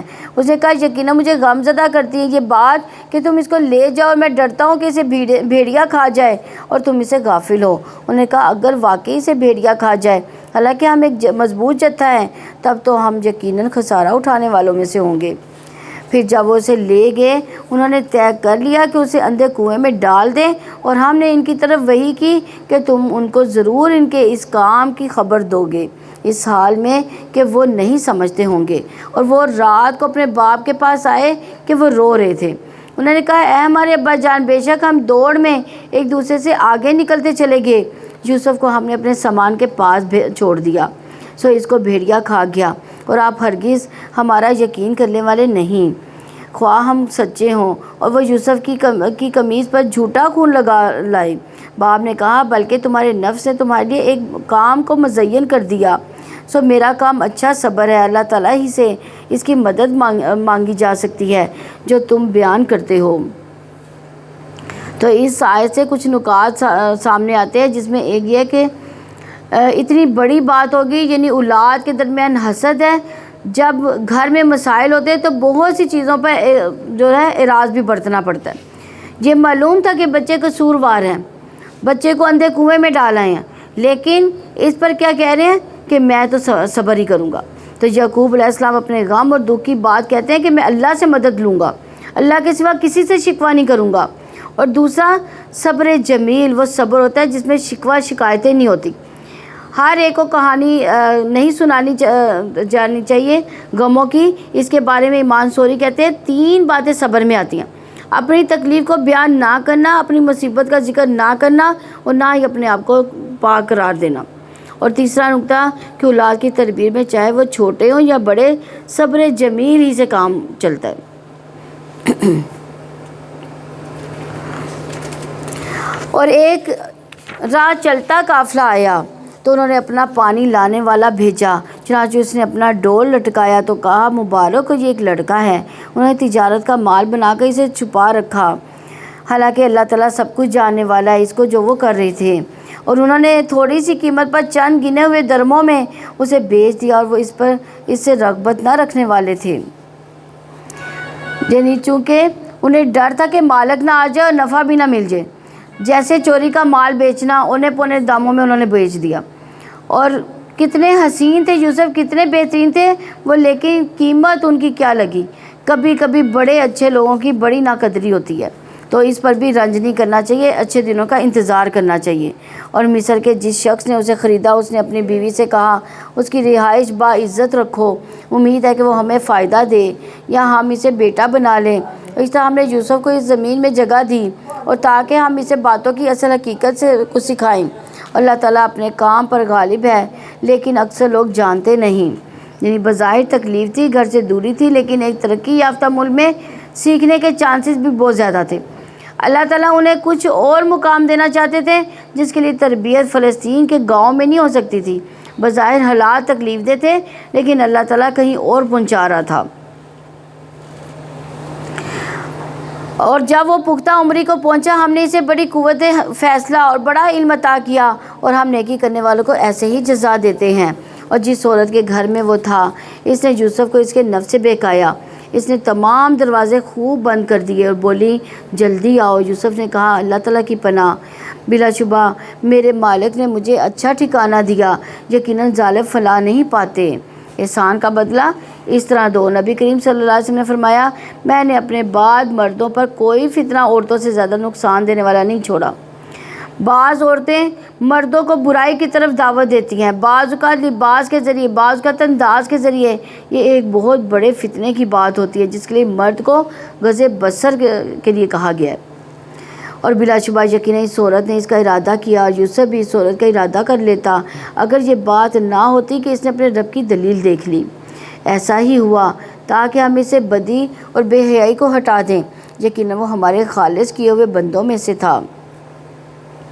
اور دونوں دروازے کی طرف دوڑے، اس نے یوسف کا قمیص پیچھے سے پھاڑ دیا، دونوں دروازے کے پاس اس کے شوہر کو موجود پایا۔ وہ بولی کیا سزا ہے اس کی جس نے آپ کی گھر والی پر برائی کا ارادہ کیا، سوائے اس کے کہ اسے قید کیا جائے یا دردناک سزا دی جائے۔ یعنی احسان کا بدلہ، یعنی آپ دیکھیں یہ ہوتی ہے وہ محبت جسے لسٹ کہتے ہیں، جس میں صرف اپنے جذبات کی تسکین مقصود ہوتی ہے اور دوسرے کو اعلیٰ کار بنایا جاتا ہے، اور جب مطلب پورا نہ ہو تو الزام تراشی بھی کر دی جاتی ہے۔ تو اللہ تعالیٰ ایسے لوگوں سے بھی بچائے جو محبت کے اظہار کے روپ میں بے روپی ہوتے ہیں، جو انتہائی نقصان دینے والے ہوتے ہیں۔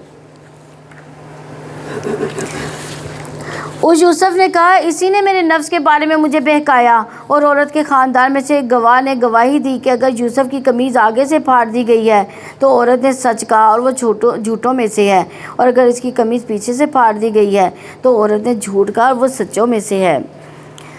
پھر جب شوہر نے دیکھا کہ یوسف کی قمیض پیچھے سے پھاڑی گئی ہے تو اس نے کہا یقیناً تم عورتوں کے فریب میں سے ہے، بلا شبہ تم عورتوں کے فریب بہت بڑے ہیں۔ یعنی جو یوسف یعنی جو عورت کا جو مالک تھا، یعنی اس کا جو خاوند تھا، وہ سمجھ گیا تھا کہ یہ میری ہی عورت کا قصور ہے۔ یوسف اسے درگزر کرو، اور اے عورت تو اپنے گناہ کی معافی مانگ، تو ہی بلا شبہ خطا کاروں میں سے ہے۔ اور شہر کی عورتیں کہنے لگی کہ عزیز کی بیوی اپنے غلام کو اس کے نفس سے بہکا رہی ہے، یقیناً یوسف کی محبت اس کے دل میں بس گئی ہے، یقیناً ہم ضرور اس کو سری گمراہی میں دیکھتی ہیں۔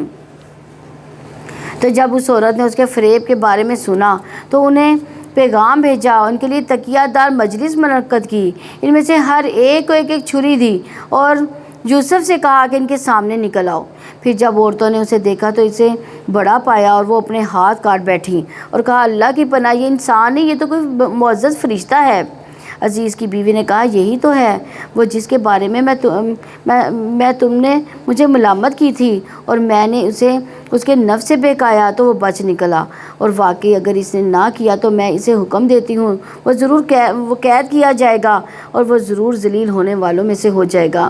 اس نے کہا میرے رب، قید خانہ مجھے اس سے زیادہ پسند ہے جو وہ مجھے دعوت دے رہی ہیں، اور اگر تو نے ان کا فریم اسے نہ ہٹایا تو میں اس کی جانب مائل ہو جاؤں گا اور جاہلوں میں سے ہو جاؤں گا۔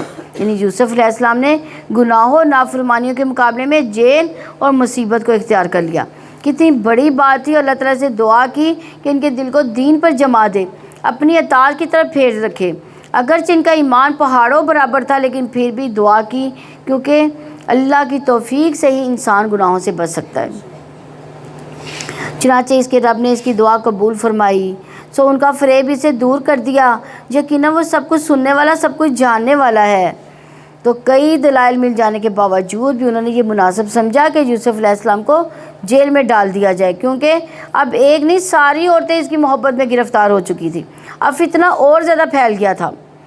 پھر اس کے بعد کہ انہوں نے کئی نشانیاں دیکھ لی، یہی ظاہر ہوا کہ ایک عرصے تک وہ اسے لازماً قید کر دیں۔ اس کے ساتھ قید خانے میں 2 غلام بھی داخل ہوئے۔ ان میں سے ایک نے کہا میں خواب میں خود کو دیکھتا ہوں کہ میں شراب کشید کر رہا ہوں، اور دوسرے نے کہا میں خواب میں خود کو دیکھتا ہوں کہ میں نے اپنے سر پر روٹیاں اٹھا رکھی ہیں جن سے پرندے کھا رہے ہیں، ہمیں اس کی تعبیر بتائیے، بلا شبہ ہم آپ کو نیک لوگوں میں سے دیکھتے ہیں۔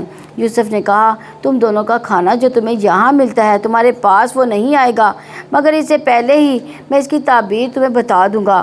یہ اس علم میں سے ہے جو میرے رب نے مجھے سکھایا۔ یقیناً میں نے ان کا طریقہ چھوڑ دیا، جو اللہ تعالیٰ پر ایمان نہیں لاتے وہ آخرت کا کفر کرنے والے ہیں۔ یعنی اس آیت سے چند نکات نکلتے ہیں، جن میں سے ایک یہ ہے کہ علم کی نسبت اللہ کی طرف ہے، اور ہم کیا کرتے ہیں، بہت محنت کرتے ہیں، ڈگریاں لیتے ہیں، اور لیکن کیا ہوتا ہے واعظ و نصیحت۔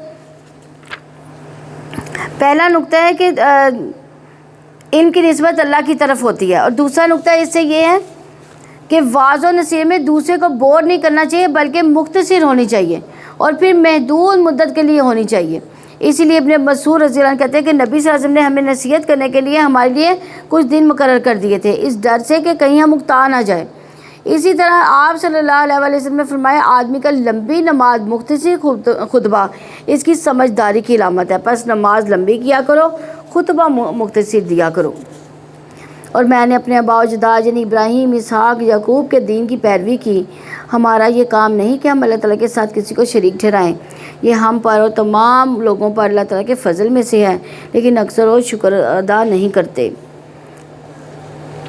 اے میرے قید خانے کے دونوں ساتھیوں، کیا جدا جدا رب بہتر ہے یا اللہ تعالیٰ جو اکیلا ہی ہے، نہایت زبردست ہے؟ تم اللہ تعالیٰ کے سوا محض چند ناموں کی عبادت کرتے ہو جو تم نے اور تمہارے باپ دادا نے رکھ لی ہیں۔ اللہ تعالیٰ نے ان کے لیے کوئی دلیل نازل نہیں کی، حکم اللہ تعالیٰ کے سوا کسی کا نہیں۔ اس نے حکم دیا ہے کہ اس کے سوا کسی کی عبادت نہ کرو، یہی سیدھا دین ہے، لیکن اکثر لوگ جانتے نہیں۔ اے میرے قید خانے کے دونوں ساتھیوں، تم دونوں میں سے جو پہلا ہے تو وہ اپنے آقا کو شراب پلائے گا، اور جو دوسرا ہے اسے وہ سولی پر چڑھا دے گا، پس پرندے اس کے سر میں سے کھائیں گے۔ جس کے بارے میں تم دونوں مجھ سے پوچھ رہے تھے اس کا فیصلہ ہو گیا۔ یوسف نے اس شخص سے کہا جس کے بارے میں خیال تھا کہ وہ دونوں میں سے رہا ہونے والا ہے، اپنے آقا کے پاس میرا ذکر کرنا۔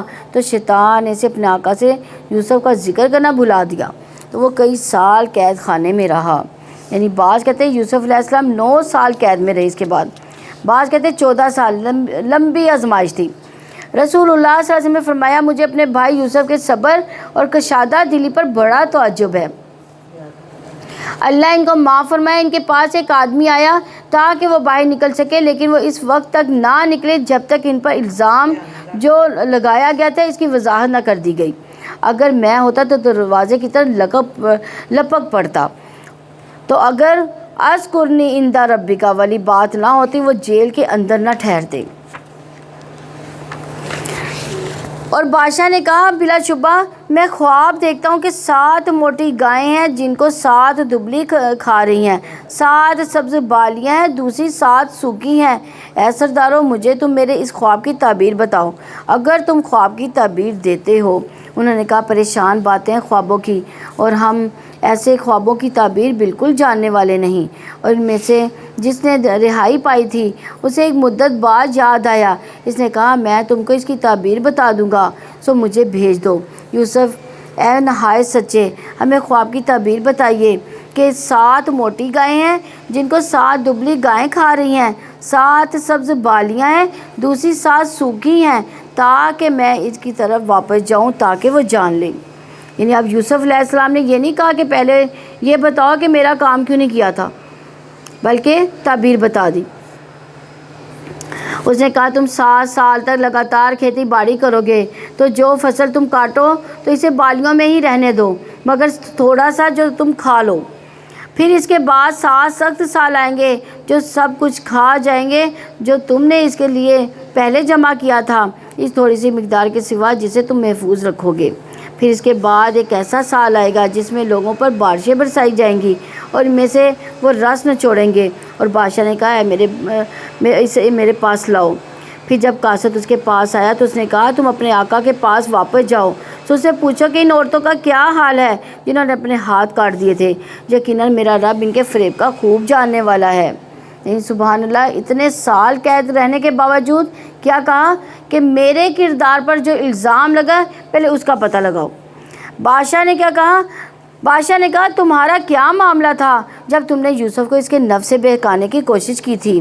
انہوں نے کہا اللہ کی پناہ، اس میں ہم نے کوئی بھی برائی معلوم نہیں کی۔ عزیز کی بیوی نے کہا اب حق کھل گیا ہے، میں نے ہی اسے بہکانے کی کوشش کی تھی، اور بلا شبہ وہ یقیناً سچے لوگوں میں سے ہے۔ یعنی بعض کا ایسا بھی ہوتا ہے کہ آپ کی کوئی غلطی نہیں ہوتی لیکن آپ پر الزام لگا دیا جاتا ہے، تو یوسف علیہ السلام کا ایسا ہی معاملہ تھا۔ یوسف نے کہا یہ اس لیے ہے کہ عزیز جان لے کے یقیناً میں نے عدم موجودگی میں اسے خیانت نہیں کی، اور یقیناً اللہ تعالیٰ خیانت کرنے والوں کے فریب چلنے نہیں دیتا۔ یعنی پیغمبروں کے لیے یہ بات بڑی اہم ہوتی ہے کہ وہ خیانت نہیں کرتے، کیونکہ انہیں لوگوں کے سامنے اللہ کے دین کی بات کرنی ہوتی ہے۔